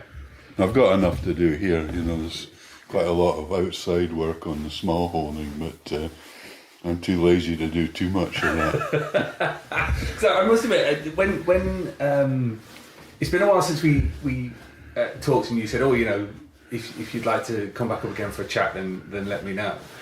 And there was a little voice in the back of my mind that was going, is he planning on actually retiring? I had. Well, I'm not sure I actually planned it. Sort of drifted into it a right. bit. Okay. And then thought, oh no, this won't do. So I do enjoy writing. When I get into a story, it's very pleasurable. It's getting there is a bit of a pain. Yeah. Torment at times. I guess it's a hard habit to kick. I mean, you've been doing it for most of your life, really, haven't you? Yeah, about 46, 47 years. Yeah. No, actually 50 years. Right. 52 years. Keeps going Pretty up. much, yeah. I'm just working out. Oh, well, I probably started back in 71. Right. So 51 years with breaks, though, Yeah. on editorial. Editorial was by far a harder job. Thing about editorial is you could work 24 hours a day and you'd never be satisfied. Yeah. And you can always be better, whereas in your own little niche, Yeah. that's fine, you know. Writing stories, you can be satisfied with the story you've written, but never with a whole comic. Because I mean, we talked about this last time. How you had an editorial spell on Valiant, on Sally as well. I think Sandy. Sandy, And Princess Tina. Princess Tina, and I mean, The Undertaker, they called me. I was about to say, one by one, you killed them off. Yeah. I thought I better get out, but there's still some comics left to write. I was going to ask, was it that kind of not necessarily a touch of death, but what did you learn from that process other than you didn't want to be involved in editorial? Pretty much that. Oh, you learn a lot when you learn a lot about writing when you spend a lot of time rewriting other people's material. And like in Valiant, I devised a lot of stories for it, so it was that was quite educational.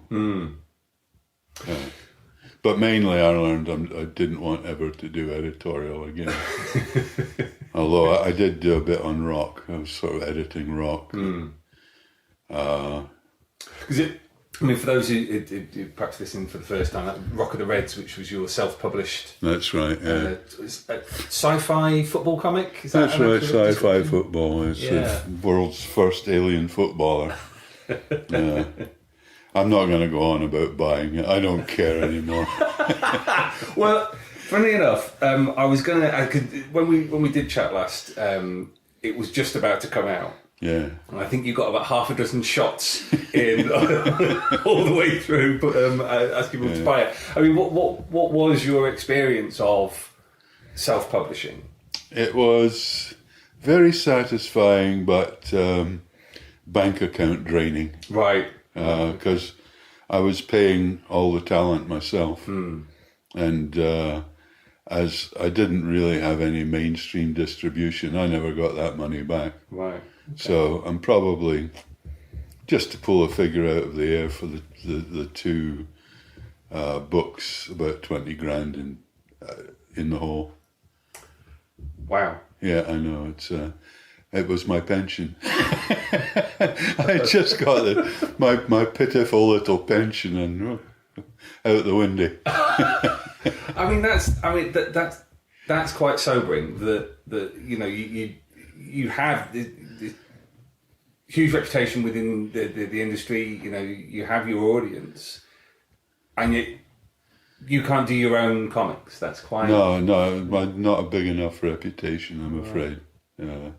That's a shame. Yeah, I mean it's sold well. People liked it, and it was very satisfying doing it. Yeah, and satisfying a lot of the reaction we got to it. But it just, I hope eventually I'll sell them all. If I live to about 90 and keep doing conventions.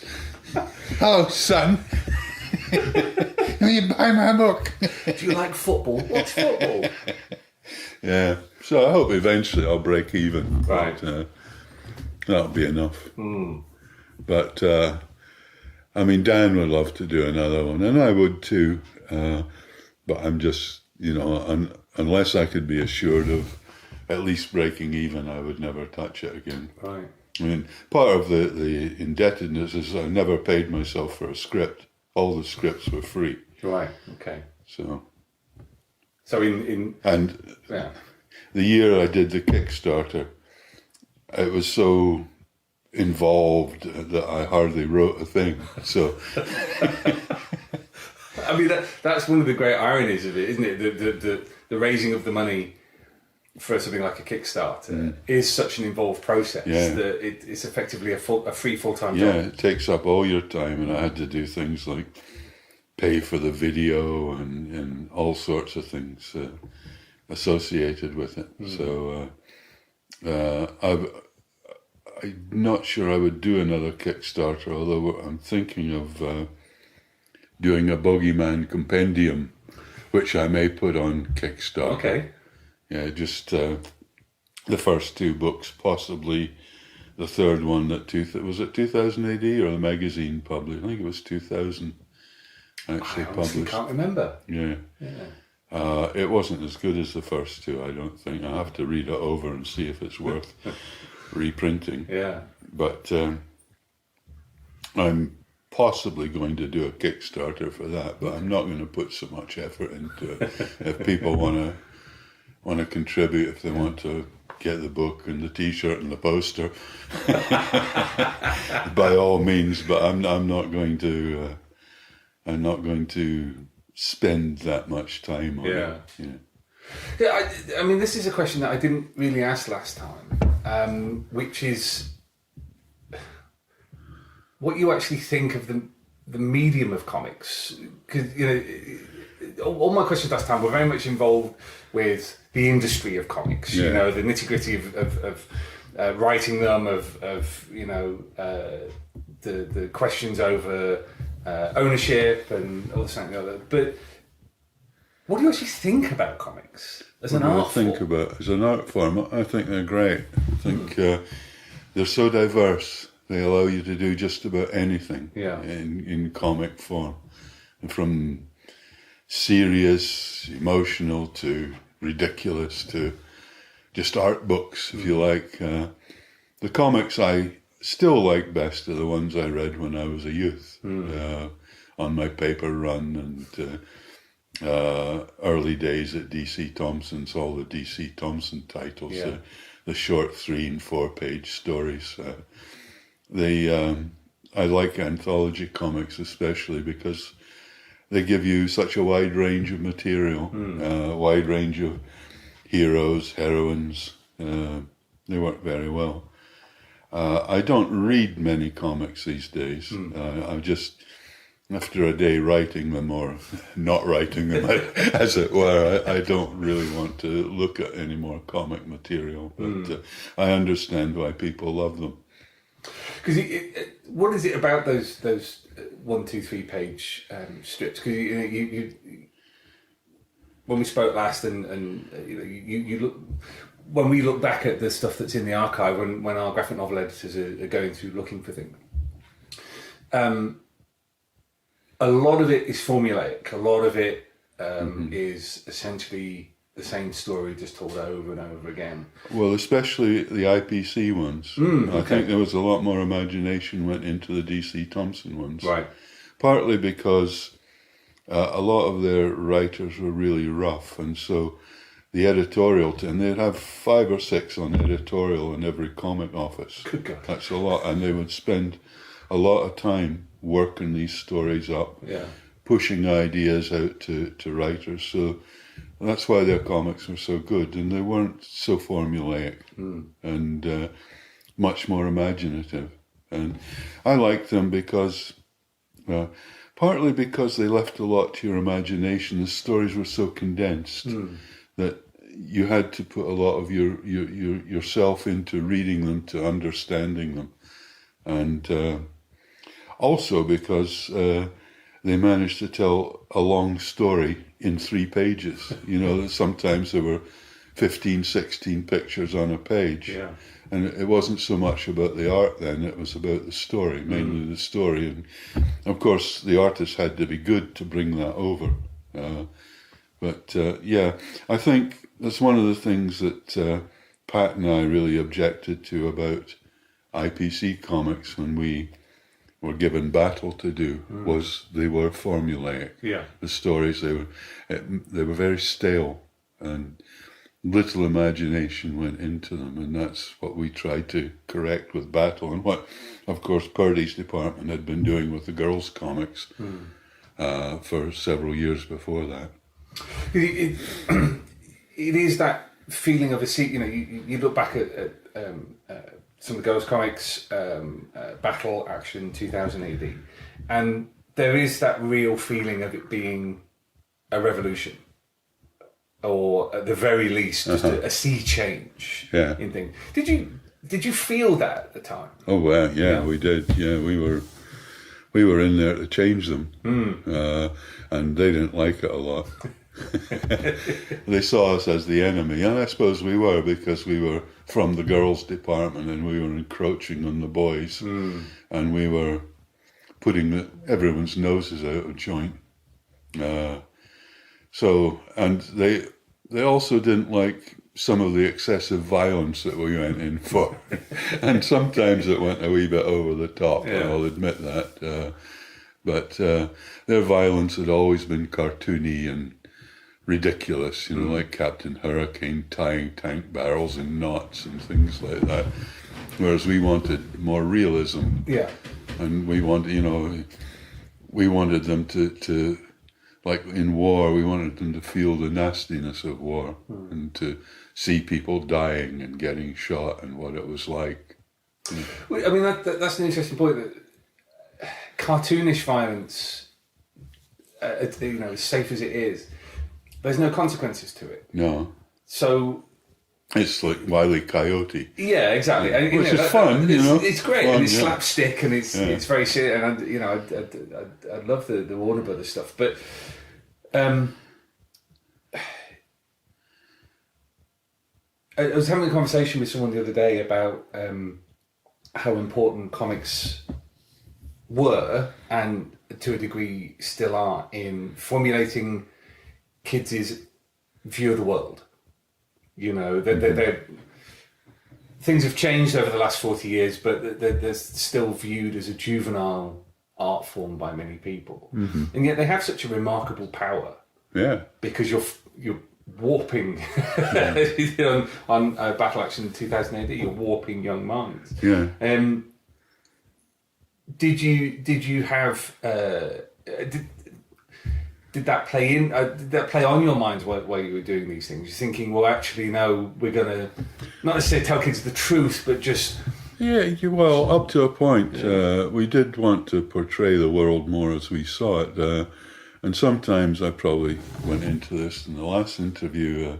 In the case of Dredd, where we realised that a lot of the readers were of the opinion that Dredd was the way to go. He was the good guy.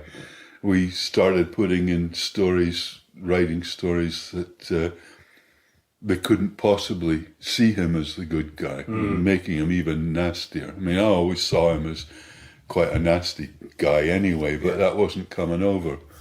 It was not well enough, and that worried me, that the readers would think, well, he was the ultimate hero, because he's far from that. Yeah.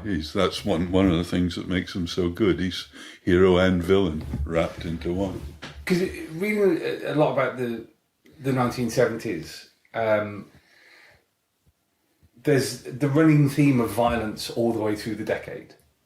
So you had the year of revolutions in 1968, where all the progressive forces that had built up in the kind of post-war period and burst into being, and then you get this succession of moral panics against muggers, about football hooligans, and one by one they all focus on this notion of anarchy, of violence, of chaos, and then you and Pat and Jerry come along and are serving this up to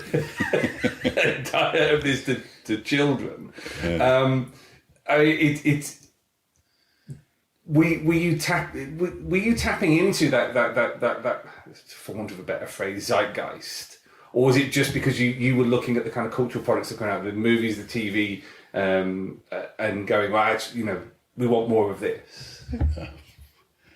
I don't know about tapping into zeitgeist. I think we were just expressing ourselves up to a point. Yeah. We're pretty violent guys.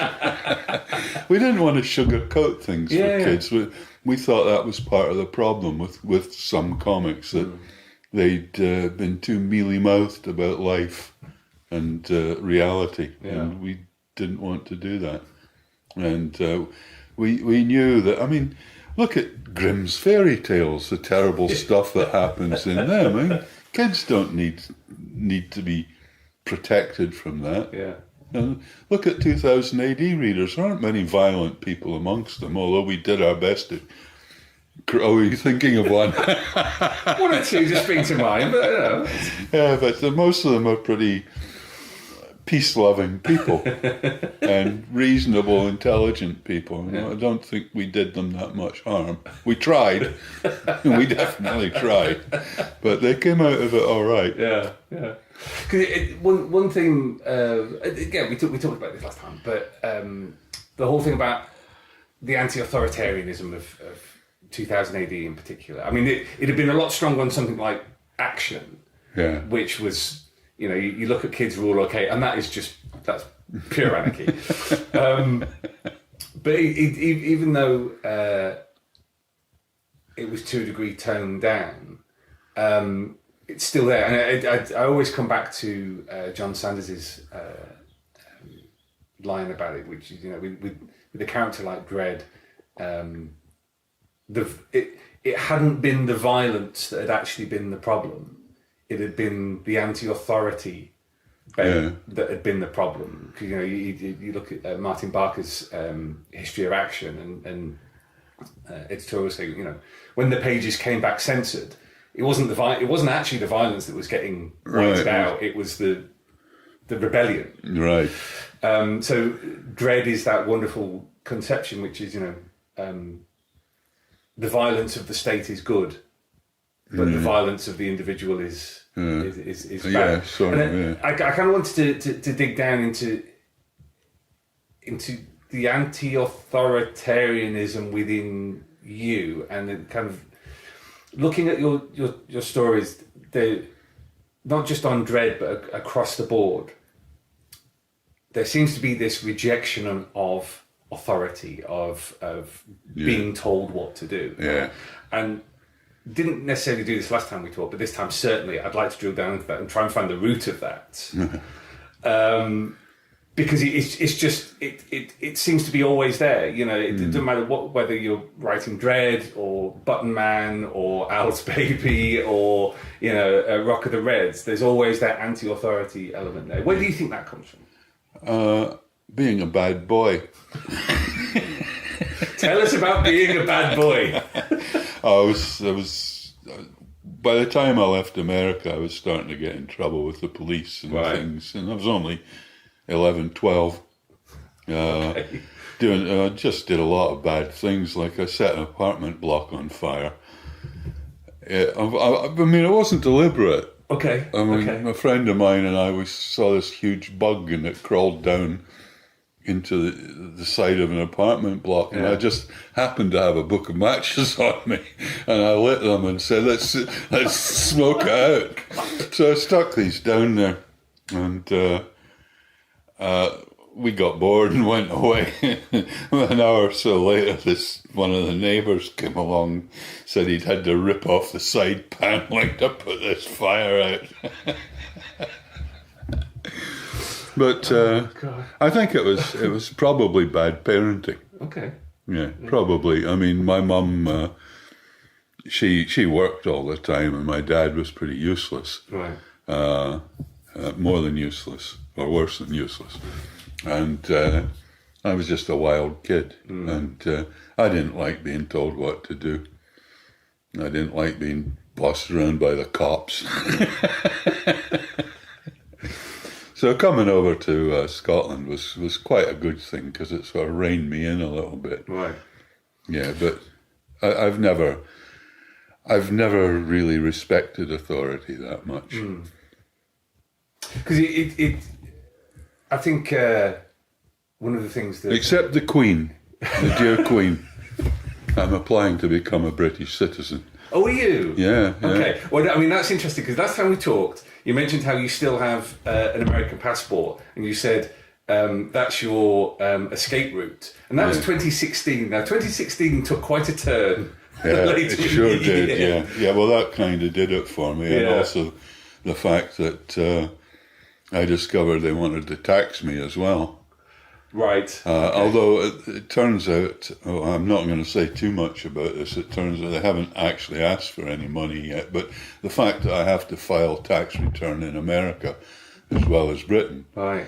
and I don't feel I should have to, because anything I have, any good thing about my life, came from this country. Right.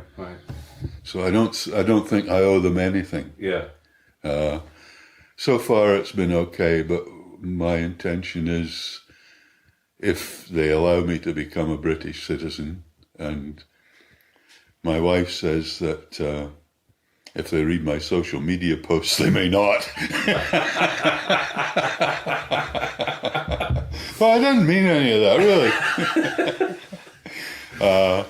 Then I would probably repudiate my American citizenship. Right. And Trump plays a large, the Republican Party has gone incredibly right-wing, and I worry about what's happening in that country. Mm. And we're pretty right-wing too, but we're not that bad yet. Yeah. I think you described your dad as I might be paraphrasing here, as a bit of a kind of petty tyrant. No, not really. No, just useless. Just useless. Yeah. I had to call the police 2 or 3 times. Fights between him and my mother, not bullying. Yeah. But apart from that, he was just a useless dad. Right. So, moving to America with your mum, you moved to Greenock, is that right? Greenock, that's right, yeah. Okay. A culture shock, I'm sure. Yeah, not so to much. a point, but I mean, just sailing up the Clyde and seeing the beauty of that, it sort of turned me. Okay. What a wonderful place, I thought. Yeah. Important point there, you sailed from... That's right. Didn't fly. No. Oh my, right. 'Cause, I mean, we were probably on one of the last Cunard liners to dock at Greenock. Incredible. My uncle was a customs officer as well. Right. And had we known, we could have brought in maybe 100 weight of cocaine, because he just found our trunk and put the mark on them. Could you set yourselves up for life? Yeah, we could have been there. Mind, I don't approve of that anyway. Honest. Governor. So in terms of your that kind of the turning around of your teenager, because you talked in the previous one about living with your aunt. Yeah, aunt and uncle, and was that a stabilising effect in your life? Yeah, I guess it was. Yeah, it was a sort of normal sort of family setup, which back in America it hadn't been. So yeah, and school as well, with a uniform and everything, all that. There's no uniforms in America. Yeah. Well, not in the one schools I went to. Because it's that relationship with authority that I think is so fascinating about your work. Because your heroes are, well, your characters. Let's not necessarily call them all heroes, but your characters are individuals first and foremost. Whether they're with the system or against the system, they have their own sense of personal morality, of their own sense of right and wrong, their own sense of how they want their lives to be. Even Judge Death. Exactly. He's got a code. Well, I mean, Judge Death is a perfect case in point. That you've taken a character like Judge Dredd and just followed the logical conclusion of that petty tyranny of the judges. If you can be shot for dropping a candy wrapper on the floor, right? Why not just cut to the chase and just kill them? Well, yeah, I did like the logic of his creed, that all life is a crime.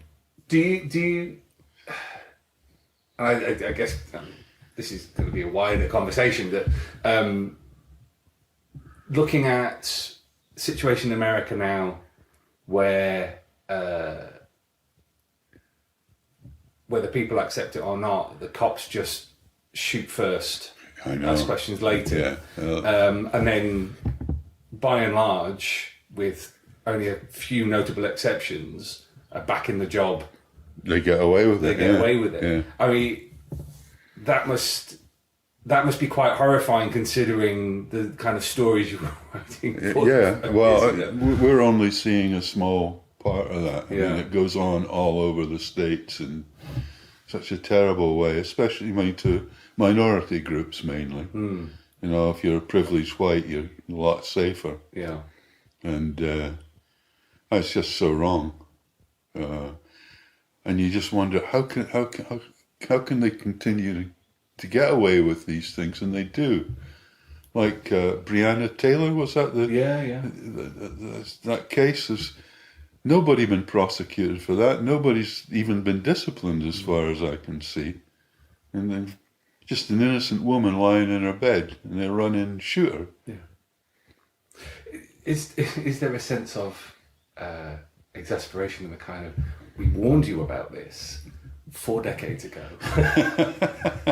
and it's gotten worse? Yeah, it makes me want in a way, I have cocooned myself in Shropshire, and I sort of push the world away, and I object to a lot of things that go on, but I try not to let it get to me or affect me. Because it doesn't seem like anything one individual can do about it. Yeah. It has to be a societal thing. I mean, this is, for me, this is really interesting because 1977, 1978, there was a sociologist called Stuart Hall, British sociologist, who wrote a book called Policing the Crisis, which is all about the moral panic around mugging and how it kind of manufactured this law and order society. It felt very much that, particularly with a character like Dredd, that you were kind of almost, I don't know, plucking at the same sinews, that you saw the same trend in society. Well, Thatcher and the miners' strike, that was a big influence on me. The way the cops became the enforcers of a right-wing government. Yeah. I didn't agree with the way Scargill handled the miners' strike, but I had a lot of sympathy with the miners. And to see the police charging them with horses and cracking their skulls, it was all wrong. Yeah. I mean, obviously, I objected a lot to Thatcher. It doesn't show at all. Yeah. Because I find it notable that the miners' strike was 84, 85. Yeah. And then 86, 87 is when you and Alan start the democracy. Oh, was it? Yeah. You get a letter from a Democrat, and then you get revolution, and that then leads into to Necropolis. Was there a sense at the time of, well, we need to be quite explicit about this? Not just in terms of the readers who were apparently seeing Dredd as the good guy, but actually we need to say something at this moment. Well, I think it snowballed from that first story. Was it The Letter from a Democrat? Yes, it was called. Yeah. We wrote that story, and then we just kept going. It expressed a lot of what we felt about things and about society, not necessarily so much ours, but American and all over the world, the way people are treated once they get in government, they seem to think they're your masters and they can do anything they like. To look at Assad in Syria, that sick individual, and the Russians that went in and supported him with brutality. Look at Saudi Arabia and the murder of Khashoggi and the way they behave. It's all over the world. The right-wing governments in South America. It's just there don't seem to be that many nice governments. You know, once people get power, they just want to stay in power, and they will do anything, warp any law, murder anyone they like to stay in power. I mean, that's been a running theme all the way through Dredd. Yeah. Yeah, that's what the judges will do. Yeah. Yeah. Because, I mean, it's fairly early on in this conversation for us to refer to this, but I mean, there's that moment at the end of Origins where Fargo says to Dredd, it wasn't meant to be forever. Yeah. And there's a lot of talk about the war on crime as a crisis that just perpetuates itself, because you never, quote unquote, win against crime. There will always be disorder. There will, But of course, Dredd then says, "Well, he didn't say anything much to me." Yeah. And I doubt Fargo would have said that if he wasn't on his way out. You know, if he's still in power, he would have wanted to have perpetuated that. That's really interesting. Mm-hmm. That for It's you, death. that moment was the kind of as he faced his own mortality, he was like, actually, we were wrong. Yeah. Is that I mean, wonderful. So, kind of thematically, is death the only thing that you think can actually? Well, I mean, change that's an interpretation you could put on it. Okay. But maybe he'd been thinking that for a while, but he hadn't done anything. Yeah. But that's an interpretation you can put on it. 'Cause, I mean, what should we as a society do you think, to remedy the fact that the whole concept of law and order, if you follow the logic of Origins, this whole concept of law and order, that there's more police, more discipline, is based on this. Well, I think that the British system could be one of the best. I mean, the police are only there with our cooperation, as unlike America, where they're there with their guns. You know, the police couldn't do their jobs if we didn't cooperate with them. I think one thing that would help is PR, so that we don't get like one right-wing party in charge all the time. Okay. I think we need a more moderate kind of government and a more cooperative kind of government. I think I quite like what's happening in Scotland. Okay. I think, although people object to the SNP having such a big majority, I don't know if they have an actual majority, but with the Greens they do. Yeah. They object to them having so much control. But as they're social democrats, that I'm quite happy. If they were Tories, I wouldn't like that. I do not like the Tories. Again, it doesn't come through in your work at all. Well, I mean, that's interesting, because the last time we talked, We used to have us what you might call a nice kind of Tory, but these days they're all so right wing and retributive and just nasty, like Theresa May with her nasty party, and she was one of the nastiest of them with her. What did she call it? hostile environment. Hostile environment. Yeah. I mean, sending vans round with "Get out" written on them. It's just terrible. I mean, as bad as she was, I mean, Priti Patel's. She's out doing it. Yeah. She was. She's the MP for Whittam, where my wife used to live. Oh, right. So she would be her MP if she still lived there. Yeah. And I won't go into that. Well, I want to go back to talking about policing. You know, you look at what's happening in America, and as you say, you know, it's awful. But then you look at things like what happened with the Sarah Everard murder, and then the vigil and the reaction of the state to that, which is always to back the police. Of course, yeah. And it very much feels, and you see this with the Democrats in America, when Joe Biden stands up and says, "More money for police," we back the police. Yeah. Do you think that kind of the very thing that you were warning about, that kind of reliance, where Dredd's always right, it's always the righteous violence. Do you think that has just kind of embedded itself in our consciousness? Oh, now? yeah. Well, it happens here. Yeah, obviously. It's a shame because I think there are a lot of really good, decent policemen and policewomen, but like you say, the knee-jerk reaction of the government is always to just back the police. They never do wrong. It surprised me when Cressida Dick was appointed in charge of the Met, because she was the one in charge of was it John Charles Menezes? Yeah. And really responsible for that guy's murder. And yet she ends up as the head of the Met. That's crazy. I mean, it's good that a woman was appointed, but I don't think she was the right woman. There is a lot of corruption in the Met and a lot of corruption in the police force. And it's wrong that the government should so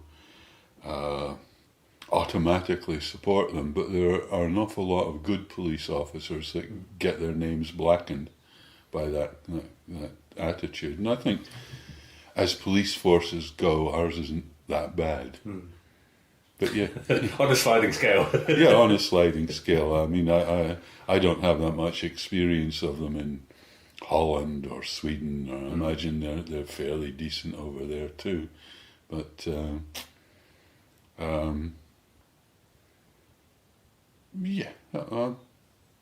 basically not anti-police. I think we need them. It's like Dredd. It's like I always say about Dredd. Well, he's a bastard, but if you're being held up by someone with a gun, there's nobody you'd like to see coming along more than Dredd. And I mean, he might arrest you for incitement after he shot down the guys with the guns, but you'd want him coming along.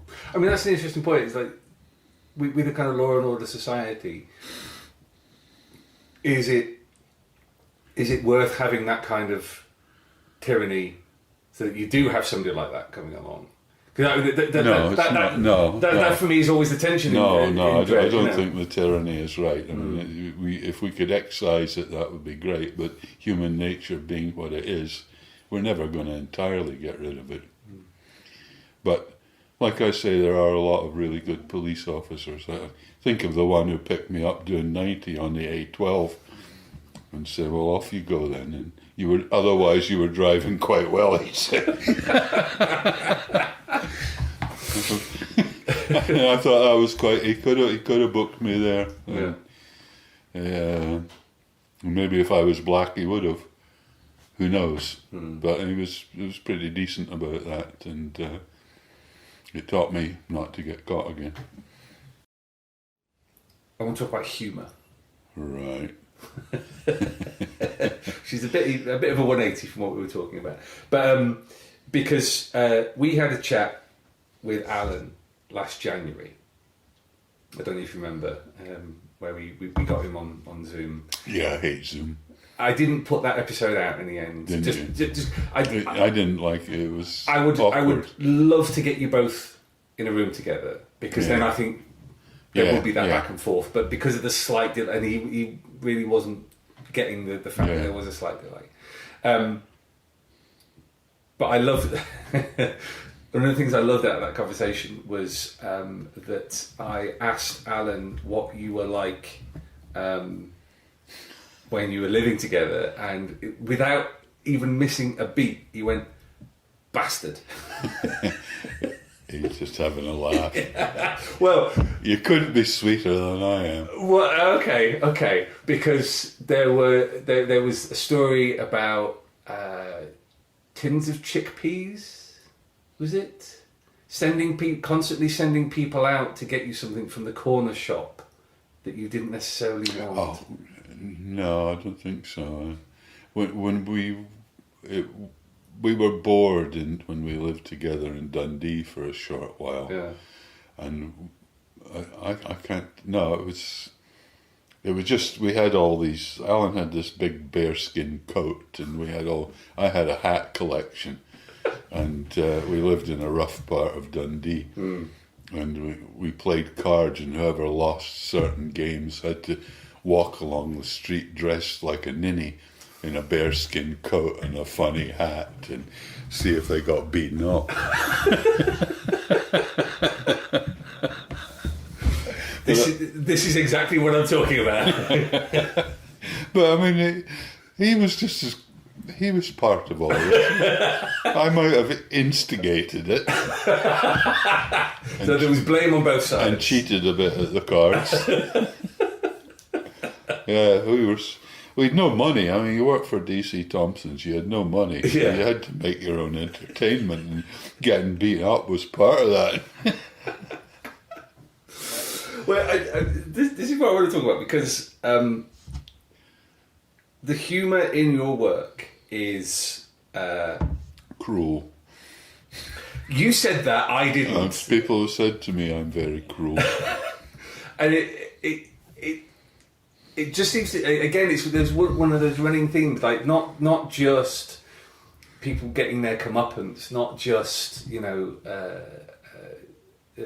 silly things, but, it expresses it in the pathos in Judge Dredd. And I'm wondering how much that this is your personality. I suppose it is a bit. People seldom come out well from my humorous stories, like the guy with the fingers, which is in there. Yeah. It doesn't work well for him, and I tried to get them to put Slow Crime Day in there. Oh yeah. And that doesn't work too well for him.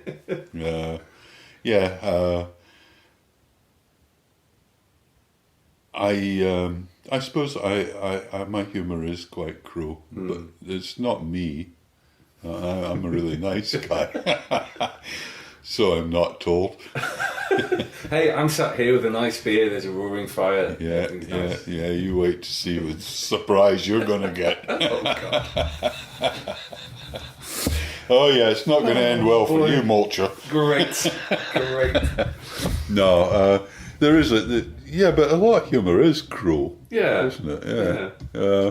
I was trying to think of a humorous story that has a happy ending that I've written. I can't think of one.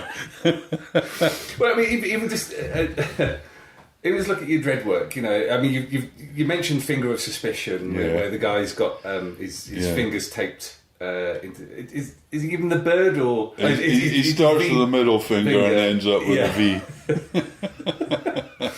But you get things like Caught Short, where the guy is desperate for a wee. PF, the another toilet story. Then Farts, of course. Oh, did I do Farts? Yeah. Was that me? That was you, wasn't it? Or was that Alan? I don't think. I can't remember. Check it. Farts. I can't remember doing a fart story, but was it on the bus? Oh, maybe. on a Zoom. Hang on, I don't think it was. Wait, the one with the release of like the alien life form, which is all farts. That's you, wasn't it? No, I can't think. Well, it may be. I don't remember every story. Let's talk about Citadel. Okay. Because it's another story that's harking back to the Apocalypse War. Because you had Warbuds that's right, a little while ago. And I basically wanted to get your view, particularly something like Chaos Day also harked back to that moment. Whether for you, the Apocalypse War, Dredd's pressing of the button, wiping out East Meg 1 has always been like that seminal moment for you, or whether this is just something that you've come back to at a later time. That you've seen the significance of it and the potential of it later. I think probably it's something that has become more important to me as time has passed. Right. It's I know we thought it was a big moment in Dredd's life when we did it,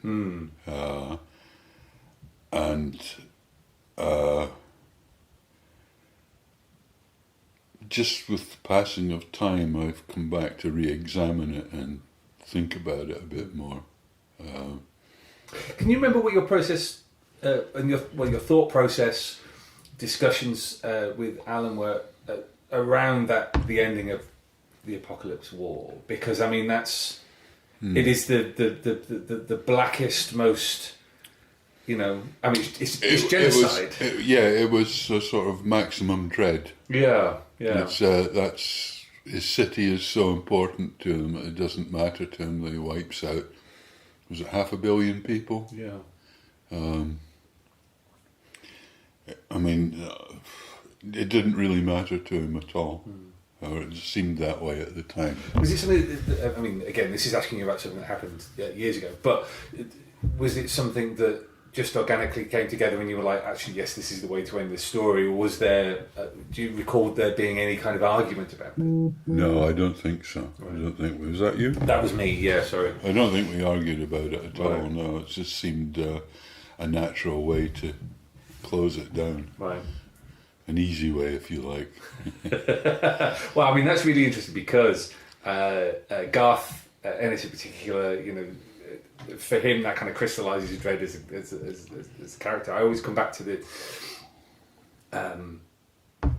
because I'm obsessed with 17th century.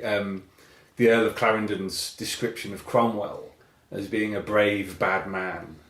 Right. And Garth has always spoken about you know that moment just kind of being the synthesis of Dredd. And that, you know, he will press that button. Yeah, he will. Well, you could say the same thing about Putin. Putin would do that without a second thought if he thought he could get away with it. That's an interesting comparison. Yeah. But I don't think Putin lives by that kind of code. I mean, he's basically a crook. I mean, ultimately, Putin's a demagogue. He's a dictator. He's a strong man. He has no moral code. Yeah.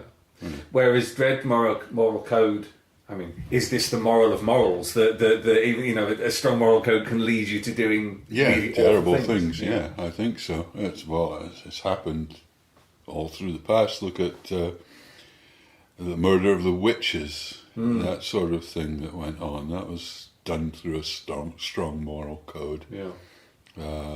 All through our history, that's happened. Like you say, Cromwell.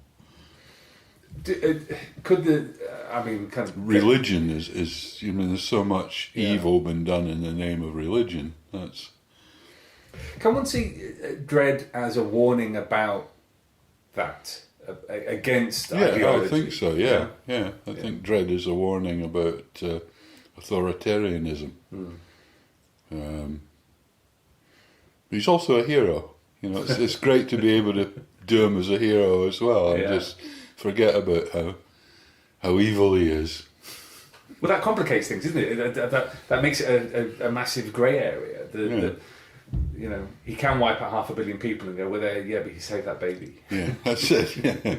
Well, he saved his city. It's a bit more than that. I don't think he'd wipe out 500 million for a baby. He doesn't care for babies. But thinking about something like this, revisiting this seminal moment, not just once, but looking at the ramifications of it further down the line, is there a reason for that? Is it just that it called to you? Is it the issue of long-term consequences, of legacy, were dwelling on your mind at all? A little bit, a little bit. But I mean, when we did it, we thought that was just what Dredd would do. Yeah. We thought that was right for Dredd. And I think it probably was. They brought it on themselves. They got what was coming to them. Well, now. There's a lot to unpack in that. Because it's... The Apocalypse War is interesting in the context of the Cold War. A kind of notion of mutually assured destruction. But with Dredd, you kind of... You remove that from the equation. Because mutually assured destruction is as we are seeing. There's an element of fantasy. Because you couldn't do that and have the the world survive. Exactly, or exactly. Human race survive. So in that kind of case, is it how to describe this? Is it more that you just wanted to put people under the hammer? And Dredd and because that's a war story, it seems a silly thing to say. That's a war story. That's not Dredd as a lawman. That's Dredd as a proper kind of World War II. That's right. Yeah, Avenger. Dredd as Putin. Yeah. Wow. Yeah, but Putin with a moral code. Right. Yeah. So with something like the Citadel, this may well be spoilers for people who haven't read it, but one of the key things that has stood out to me from the story is that the view of the past that we are seeing in the story is from the point of view of a probably unreliable narrator. Possibly. I think that's interesting because in comics and particularly in Dredd, we are so used to thinking that we're seeing the truth, Right. because we see it, and that's the formula of Dredd. We see the crime happening, we see the response, the punishment, we see the comeuppance. There's a very clear kind of moral. Yeah, well, there's an ambiguity to this. Yeah, and I'm wondering if that ambiguity is purposeful on your part, that you are messing around with the grey area, the around the edges of that kind of very clear moral decision to go, well, actually there's more to this than just straightforwardly pressing a button.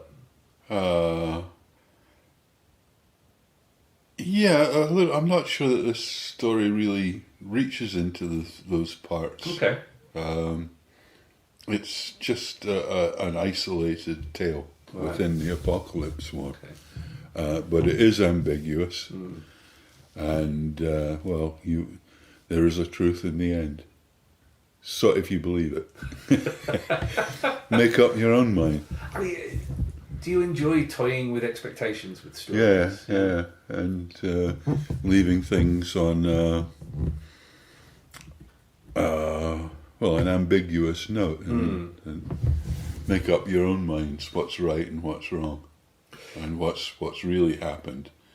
Who's telling the truth and who's not. Because people often can take Dredd on face value, not just in terms of going, he's a hero or anything like that, but just that the way he frames the world, the way the judges view the world, the big lie. Yeah. People go, well, it's straightforward, the judges are necessary, look at the world. You go, yes, but you're seeing the world through the judges' eyes. That's the excuse they use. Right, yeah. So it's really interesting that, this far removed from that great moral decision, and in the let's face it, the very febrile atmosphere that we have now, you are introducing more ambiguity. All those same things are happening right now. Yeah. I mean, all the lies are being told. Shocking, really, that certain people think they can get away with them and obviously can. Yeah. Apparently 71% of the Russian population are on Putin's side. That's shocking. Before we start recording, you talked about the great difficulties getting started on the story now. It's not necessarily the writing of it; it's just the actual sitting down, getting going.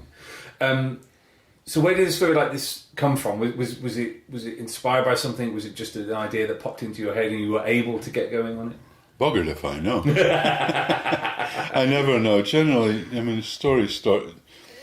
I never really know what's going to happen. Yeah. And I don't like to know what's going to happen when I start a story. I like to have a few of the elements there in my mind that I can use, because that's the way life is. You never know how life is going to turn out. Yeah. And there's not many stories that I write where I actually know what's going to happen. And likewise, in this one, I had no idea. I hadn't the foggiest. When I started, I just thought it was an interesting opening, and I wanted to see Dredd in charge of this squad of greenies, really, and Dredd being real Dredd, you know, a real nasty piece of work, and just wanted to see how it turned out. Well, I mean, that's the question I think I meant to ask last time, was with like the big mega epics, particularly when you and Alan were working together. Something like City of the Damned, Right. the way that's structured, I'm fairly sure you've said in interviews before that you got to a certain point and you both kind of went, Yeah, we thought it bored. wasn't working as Yeah. well, and yet when I read back on it, some of the writing on it and the art was really good. So I wish we had more faith in it. yeah. A bit like HMS Nightshade. I wish I'd had a bit more faith in that. Okay. That was the series from Battle. From Battle, Yeah. the Corvette story, Yeah. the convoys. Oh, that's interesting, because I mean you've mentioned that before, and it's not one of the ones that immediately, when people talk about Battle, it's not necessarily one of the ones that immediately jump out. Well, that's probably one of the reasons I didn't have that much faith in it. You want your stories to be really popular, Yeah. and if you're going along and you think, well, it's kind of mediocre, or the reaction to it is that it's kind of mediocre, then you think, well, why continue it? But it was a pretty good story, and Mike Western's art was really beautiful on it. And had I to do it again, I would have kept it running for much longer, because there was a lot more to tell. Because that's one thing that's always struck me about weekly anthology comics in the British context, and that American comics work months in advance, quite often not far enough in advance, but they work months in advance. And you have the old diamond ordering process where people have to have faith in something before they've even seen sight of it. Yeah. But with British anthologies, you would know pretty quickly if something wasn't working from an editorial point of view. Fair enough. Yeah, I think it was working. It just wasn't. I like my stories to be tops or very near the top, and it wasn't. Right. And put some of that down to being a naval story, but it was never bottom of the polls or anything like that. Yeah. But I just like, you feel you're not doing right by the readers if your story's not that popular. How much does confidence play in your, having confidence in the story, having confidence in yourself? A lot, yeah. A lot, yeah. I like to think that what I'm doing is going to be well received, and generally I have a good idea whether it will be or not. I was never sure of Nightshade. I do wish I'd continued it a bit longer, because it's great to look back on it and look back on that art, and it's an area of the Second World War that really fascinated me. Thinking about the context of, for example, Garth's career, where he's been able to be in a position where now he can effectively write all the World War II stories that he wants to, and he's doing the Battle Action special for us later this year. Would you have liked to have done more war comics? Not really, but Garth asked me if you run to a second book of that, a second series. Oh yeah. If I would do a convoy story or continue Nightshade, and I said yes. Oh wow. Okay. So Fingers crossed. we'll see. We'll see. But I've also been thinking about doing, if I can find an outlet for it, of doing a new convoy story, doing a new story about either corvettes or destroyers or the whole North Atlantic campaign. Right. With the reprints that we're doing, is there anything that you've either re-encountered or stuff that you think, oh, I'd like to see that again? Obviously, a Nightshade, but Yeah, Well, generally, I don't think that until I actually see them, and I think, oh, that was pretty good. So, no, I can't offhand think of anything, no. Because I guess the landscape of comics has changed so much that, if you look at your work in the 1970s through to the 1980s, there's just so much of it. We did three volumes of the 13th Floor alone. And that survived the comic it started in. Yeah. And is it odd to revisit this stuff, and especially when you have no memory of having done yeah, sometimes, yeah. Sometimes I look at a story that I've written and I can't remember anything about it. Not very often. Somebody was talking about doing a reprint of, was it Rebellion? I don't know, of the Battle for the Falklands. I was not proud of my work on that. I was a bit jingoistic, but 13th Floor was a great story. We always know if we're having a laugh when we do it. It's good fun. Yeah, it's a good story, and that was one that really worked. And Doomlord, of course. Yeah. Well, this is one thing I wanted to ask about, because one of our junior editors the other day said, what was the story around the breakup of the Wagner Grant partnership? And I said to her, well, it wasn't like an explosion. I think you just realised we were getting a bit stale, I think, and it was working all right. But there were two stories. There was the Chopper one we were working on, Oz, and there was The Last American, and Alan thinks it was largely Oz, and I think it was largely The Last American, because we just kept going over the same ground day after day after day, and we didn't seem to be getting anywhere. And I suppose it was me. I made up my mind that the best thing we could do would be just to split up and divide us. It's a good move, although I think it was quite scary for Alan at the time. It was a good move because he took Batman. Well, that's something I find fascinating. That we talked about this last time, but Alan had it's still an incredibly well-respected run. With great run. Norm Brayfogle. Whereas you mostly continued just doing the stuff I'd always been doing. Just doing the stuff that you'd always been doing. But I guess you had the challenge of the magazine. Yeah. To keep was it round about then? Yeah. Because it was. The Last American was what, 88, 89, somewhere around there. Something like that.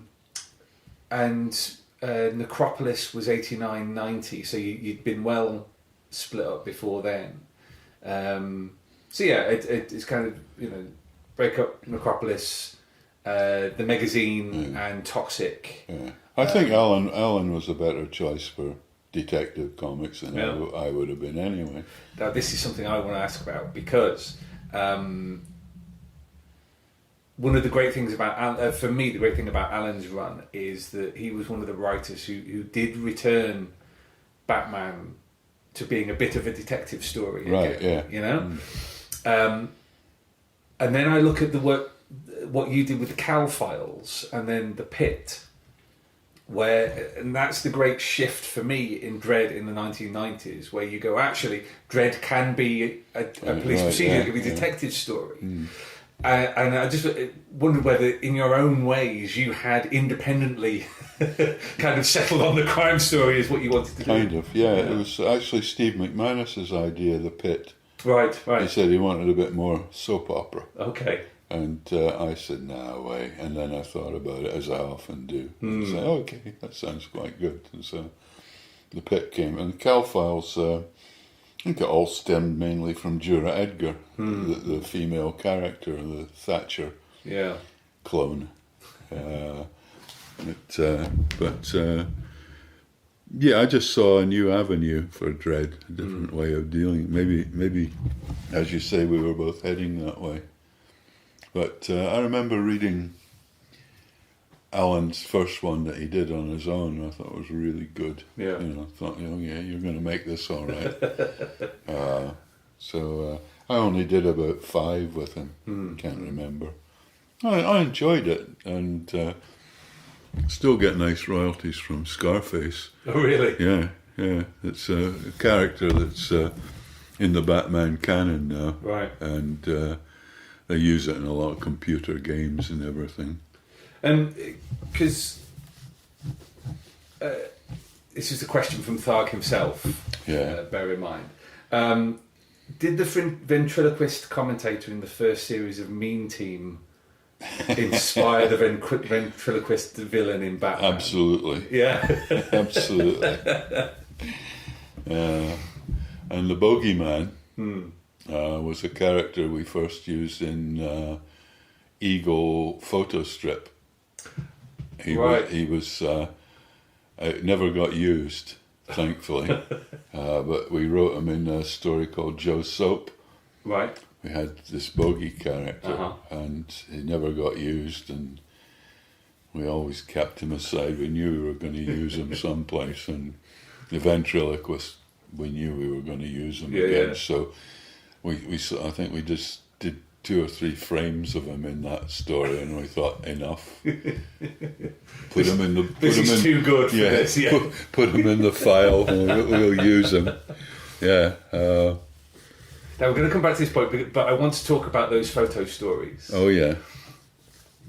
Because that is just such this wonderful moment in comics. It's so unbelievably odd. Yeah. That anybody would think. I mean, particularly strips like Doomlord. I mean, there was a Nemesis photo strip as well. Oh yeah, so there was. Yeah, was writing those a different process to the comics. Yeah. How so? You had to think of possibilities, what they could actually do, and you had it was us that suggested they use a colander with a light bulb under it for his spaceship and stuff like that. Now these days you can do anything with Photoshop, so it would be much easier. But we had to think of just the possible. Yeah. And write it around that. Oh, I thought that worked quite well. Yeah, I mean, they're amazing, particularly the Doomlord ones. Yeah. It's just, I mean, that was a cost-saving thing. It wasn't. It wasn't. No, it didn't in the end save. They had the photographs and then mucking about with the photographs. And in the end, it didn't really save them any money at all. I remember going with Alan and Dave Hunt to costumers in London to pick out the Doomlord mask. Dave will probably say, "Oh no, that never happened," as he does. But I remember going there and, "Oh, that'll do." I mean, like I said, it's such an incredible moment in comics because it's the tail end of the industry as it had been. The Eagle had been revived. You got various things, and it almost feels like something where someone was waiting for the technology to be invented so they could actually do the idea properly.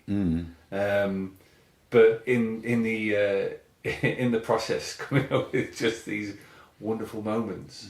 It's a bit like CGI in film, which when it first came out, it looked a bit ropey, but now they do things like Shrek and everything. Really good films with CGI and Toy Story, and it works well in film.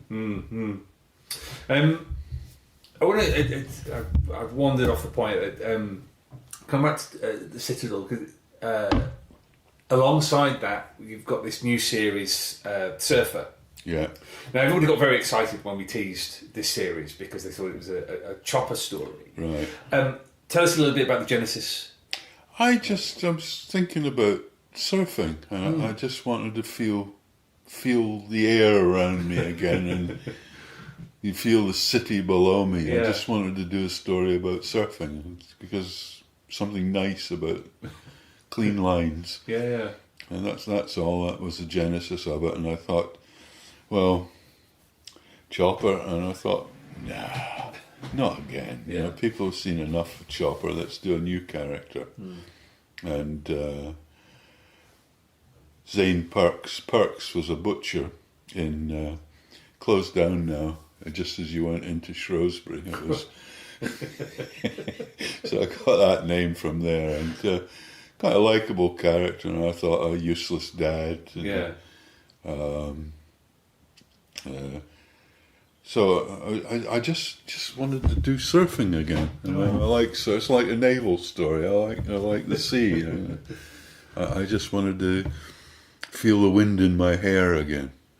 Because, of course, when Chopper first appeared, he was a wall scroller. You know, Yeah, that's right. Yeah. It was all to do with being leaving one's mark on that urban environment. Yeah.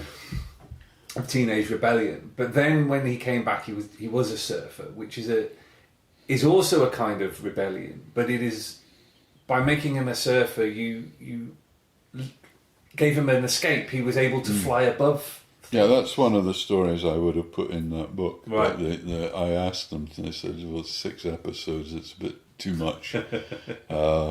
Yeah, and that's when he really came alive for me. The first story was okay. I know a lot of people like it a lot, but it was when he became the Midnight Surfer that Chopper really came alive. Chopper was... we got a letter from a kid in Glasgow, I think it was. Yeah. And he just signed it Chopper. I imagine Chopper was his bike. But somehow that inspired us to do that character. Because particularly the Midnight Surfer stuff, that feels much more. There's a yearning there. You know, in an American Graffiti, he's a spotty oik. You know, trying to become an individual within the faceless city. And he was also one of the few characters to get the better of Dredd. We liked that too. Were those stories, particularly the surfing stories, were those very personal stories for you? Because it sounds like that sense of escape, of having the wind in your hair, of just being, you know, out there and free. Yeah. You know, just the way you were talking about it now, that gives it a very personal identification. Yeah, I just loved that story. And Cam Kennedy's art, of course, great artist. Yeah. Sad loss to the business. Yeah. At what point did Dredd stop being another job? When did you realise that, you know, this was a big thing? That's a hard one. I don't really know. It's just one of these things that creeps up on you. It's sort of osmotic. Maybe the Apocalypse War. Okay.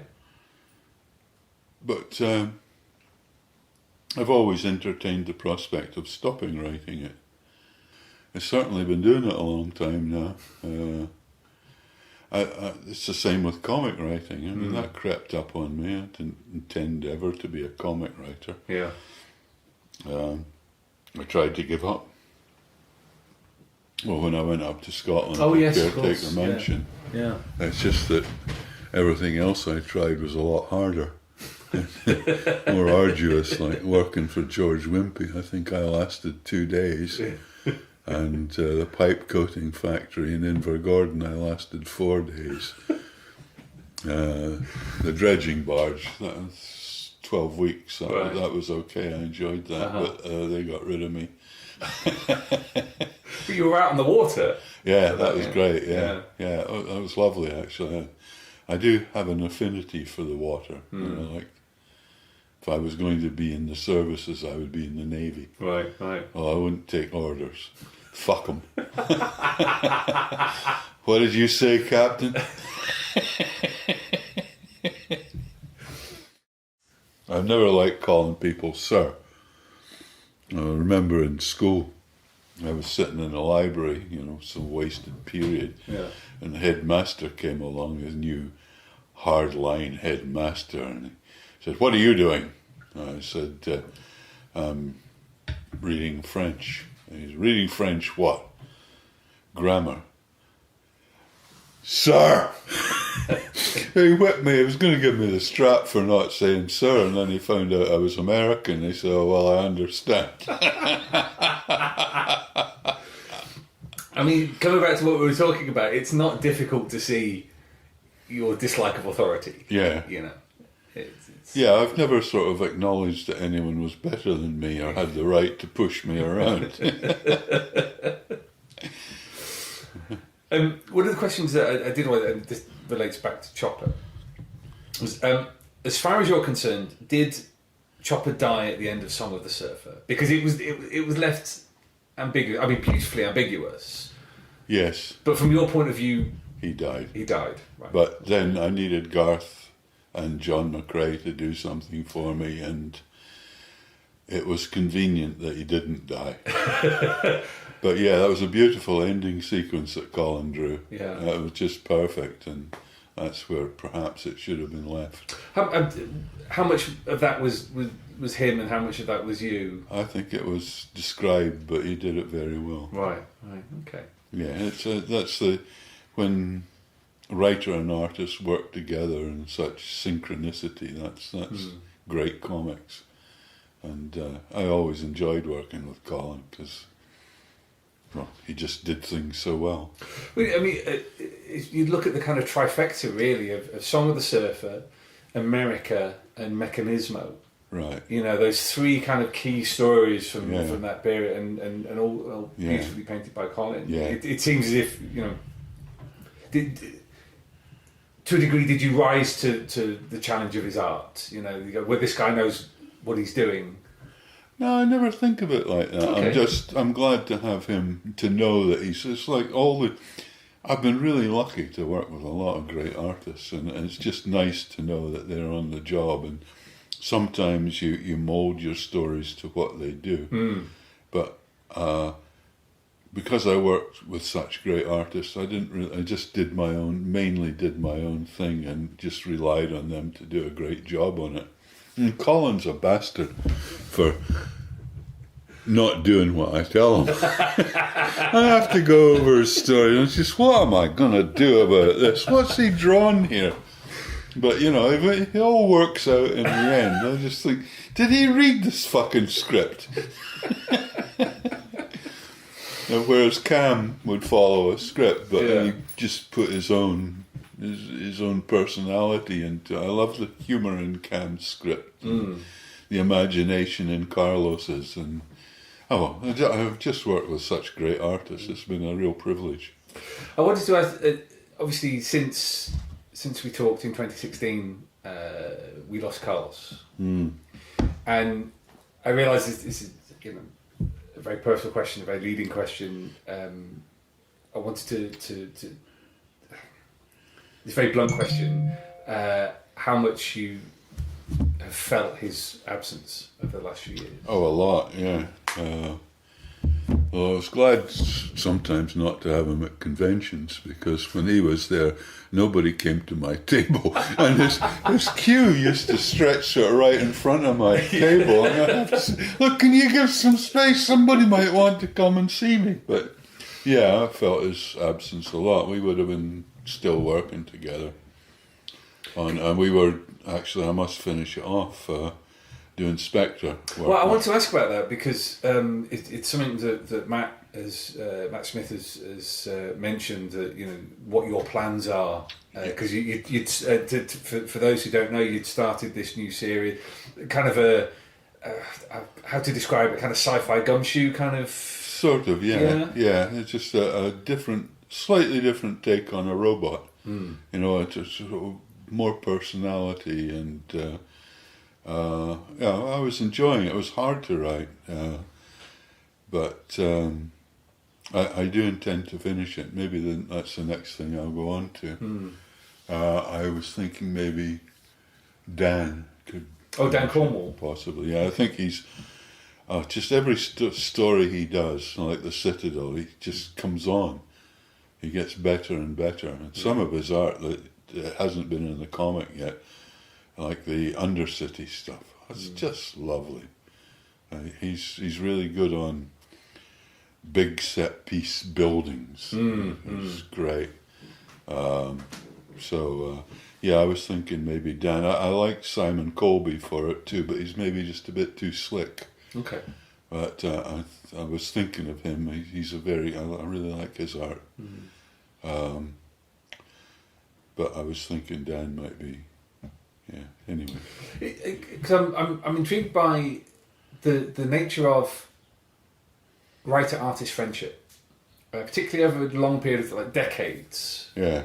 That the two of you are effectively communicating through pages of script. Yeah. But there's a distance there. Sort of. Carlos used to phone me. If you're Carlos, he used to phone me all the time. Right. And I asked him not to. I hate using the phone. Yeah. I cannot stand it. Unless it's like, can I have a taxi to? Or I'd like onion bhaji. I don't like, because it forces you to make instant decisions. And whereas I'd rather have an email where I can leave it there and come back to it and think about it. And email's been great for me because it stopped me having to speak to people. Carlos used to phone me, John? Oh God. But I loved the guy. Yes, he was a great friend, and he's a great loss to comics. But we did speak a lot. I spoke to him more than any other artist that I worked with. I couldn't avoid it. I tried to. I changed my number. And Cam, I'd have nice long conversations with Cam and Pete Doherty. Oh yeah. Yeah, Pete likes to talk. He does. Yeah, and he's quite a fun guy. I like him. Very dour. Yeah. He's drawn some of my favourite Dredds. I really like it. He's a different kind of artist on Dredd. He's like quieter with soul. I like that. It's a pity he's not drawn anymore. Yeah. You walked away from the weekly Dredd with Necropolis.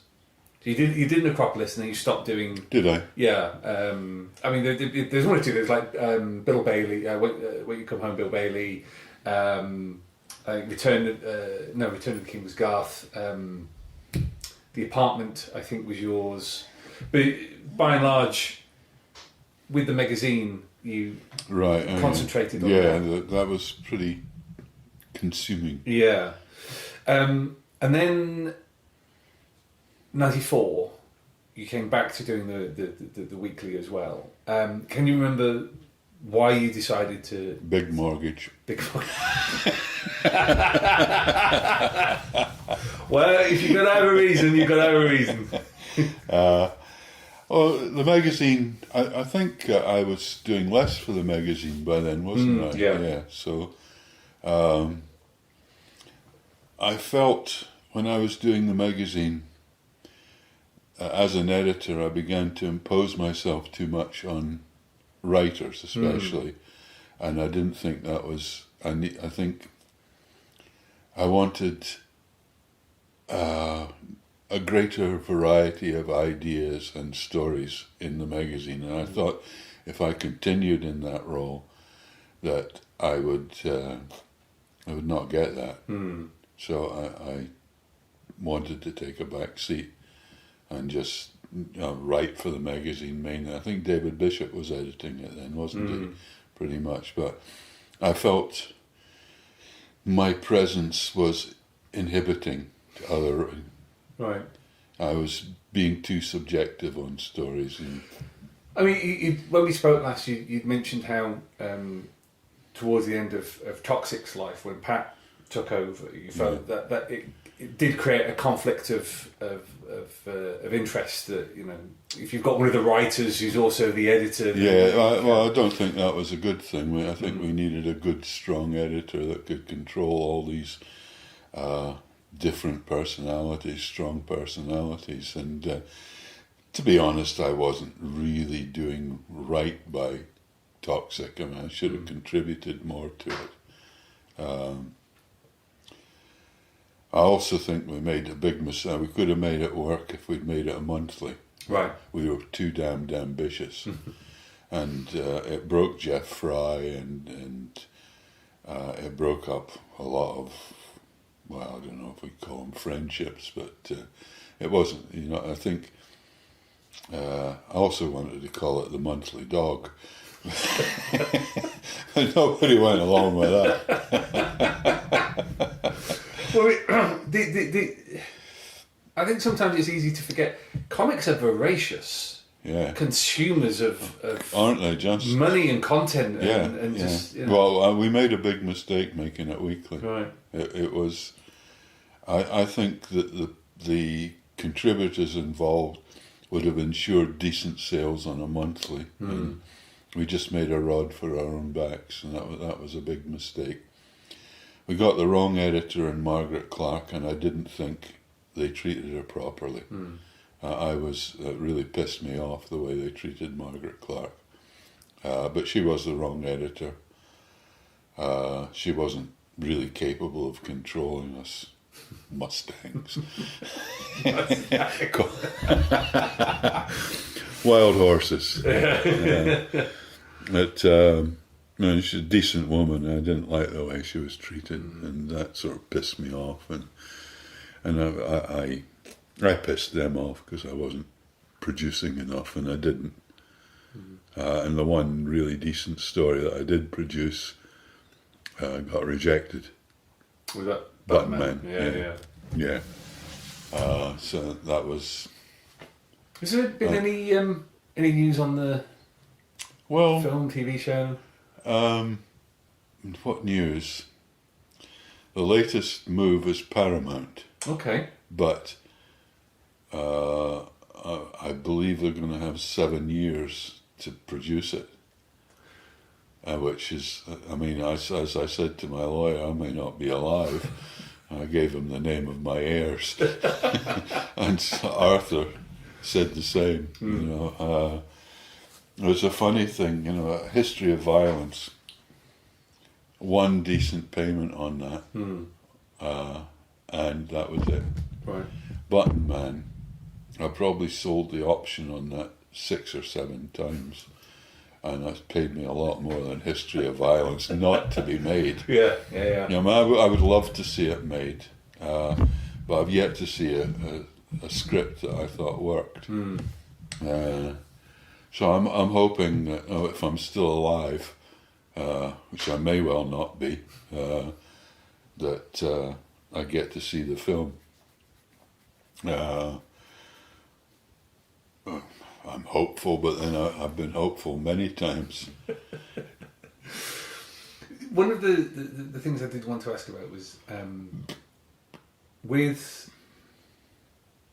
the reason I said about sort of 1994 and coming back to Dredd is that because you've had such a hand on the tiller, for so long. There's come to be, I feel this. People use the phrase showrunner, they're borrowing from TV. Like, Dredd needs a showrunner. If John's not around being the showrunner, who's the showrunner? And I've got my own opinions on this, but I want to get yours on it about how much you feel a sense of ownership over the script. Whether you do feel that actually, because you can decide what continuity you pay attention to, both your continuity and other people's continuity. I think a lot of people object to that attitude from me, that I just ignore what I don't like. But if I had been the showrunner, there would have been a lot of things I would not have allowed that have happened. Some scripts I've read them and I thought, oh Christ, no, that would never have. Dredd would never, just wrong. But I'm not the showrunner, and I'm not really sure that there is one. Matt, I suppose, but Matt's got an awful lot to do apart from that. But I think for quite a long while I was. I guided the story, but as I began to take a back seat, there's nothing I could really do about it. Again, this is a leading question, but is that not one of the best things about Dredd? Is that you can tell so many different stories? You can, but it's just that I like I like Dredd's character to be constant, and when he does things that he would never do, it's not Dredd. It's like the first movie, when there's things that happened there that just weren't Dredd. Yeah. And well, it gets my back up when it's not been too bad. You know, there not that many instances, and there are some good writers working on it. It's just that sometimes things happen that I think, had I been editor, I would have said, look, you're going to have to rethink this, because that would never happen. You know, just not too difficult to tweak that. Talking about the future, you know, when we started this conversation, you mentioned that you'd thought about retiring, but got bored. Yeah. Is it one of those cases that, and please understand, I absolutely hope that you are around for a lot longer, but is it one of those cases that you just want to keep going until long? Yeah, I think as long as my mind doesn't go, I'll do it until I die. Yeah, I'll die at my desk. Yeah, because, I mean, I do enjoy it. Yeah. It's harder and harder to drag myself to that desk. But once I get into a story, I enjoy doing it. Mainly I enjoy a story when I've finished it.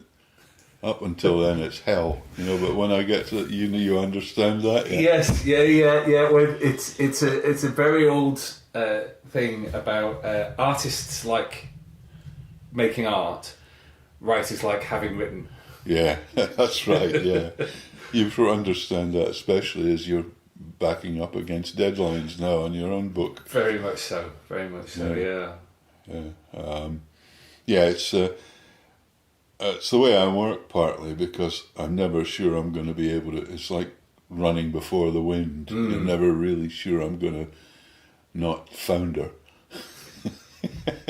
And so when I finally, I mean, once or twice I kind of have, but not often.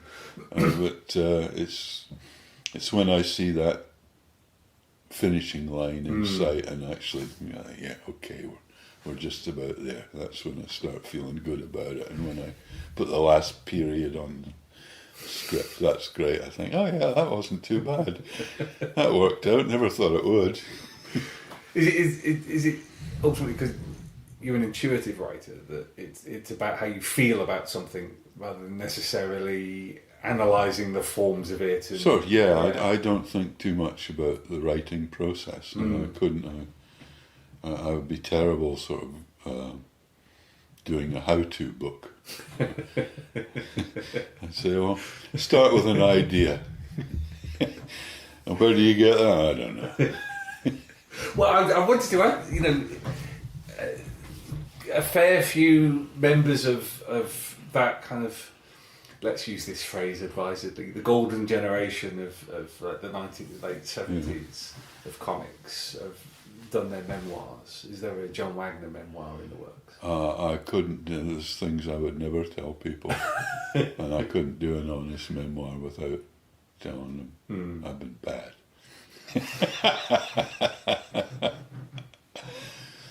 No, I have considered it and ruled it out. Right.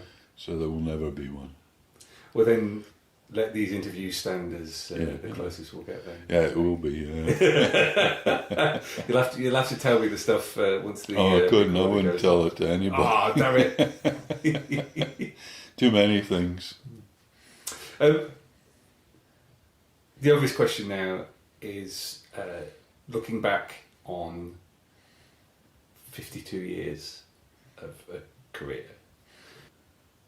What is it to have done these things? What is it to have had this impact? It is a source of satisfaction to me. Yeah. I think I can die and think that, oh well, I left some minor mark.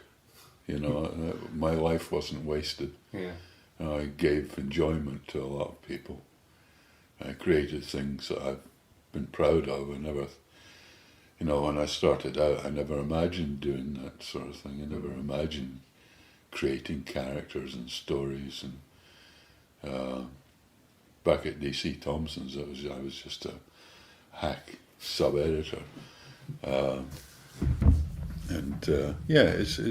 It's a career that's given me quite a lot of satisfaction and pleasure. I've been able to work with a lot of really good people. I'm always struck by the when I talked to Carlos, I asked him pretty much the same question, and he described himself as Unurika, which is a rich one. Do you get that sense of richness of having, worked with good people and good it's been a really good life. Yeah. I can't think of anything else I could have done because I'm not one, as you know, to take orders or to have a boss, and the freelance life was perfect for me. I don't even have to speak to people anymore. Although I do enjoy going to conventions and meeting fans. That's quite nice. I didn't really enjoy that until I discovered retail. Retail sort of makes it worthwhile. You can talk to fans, sell a few things, make it worth your while. I remember exactly the convention where that light went on in your eyes. Oh, yeah. It was London Super Comic Con. Yes. And you were bored, and you came to our booth, and you said, "Oh, I'll give you some of these case files. I'll have them on my desk." Yeah. And about 2 hours later, you came back and handed over about 400 quid. Yeah. And you went, "Oh, have you got any more of these?" That was exactly the con where it occurred to me that, I used to turn up at cons and wonder why the hell I was there, because I wasn't given a table or anything. I wasn't actually meeting fans. All it was a sort of evening in the pub with other creators, whereas that's not really what cons are for. And that the retail element satisfied my greed, and it gave me a chance to meet a lot of fans and have chats with them and find out what they liked, what motivated them, and just 2000 AD fans generally are such a good bunch of people. I know there's one or two that aren't, but mainly I really like them.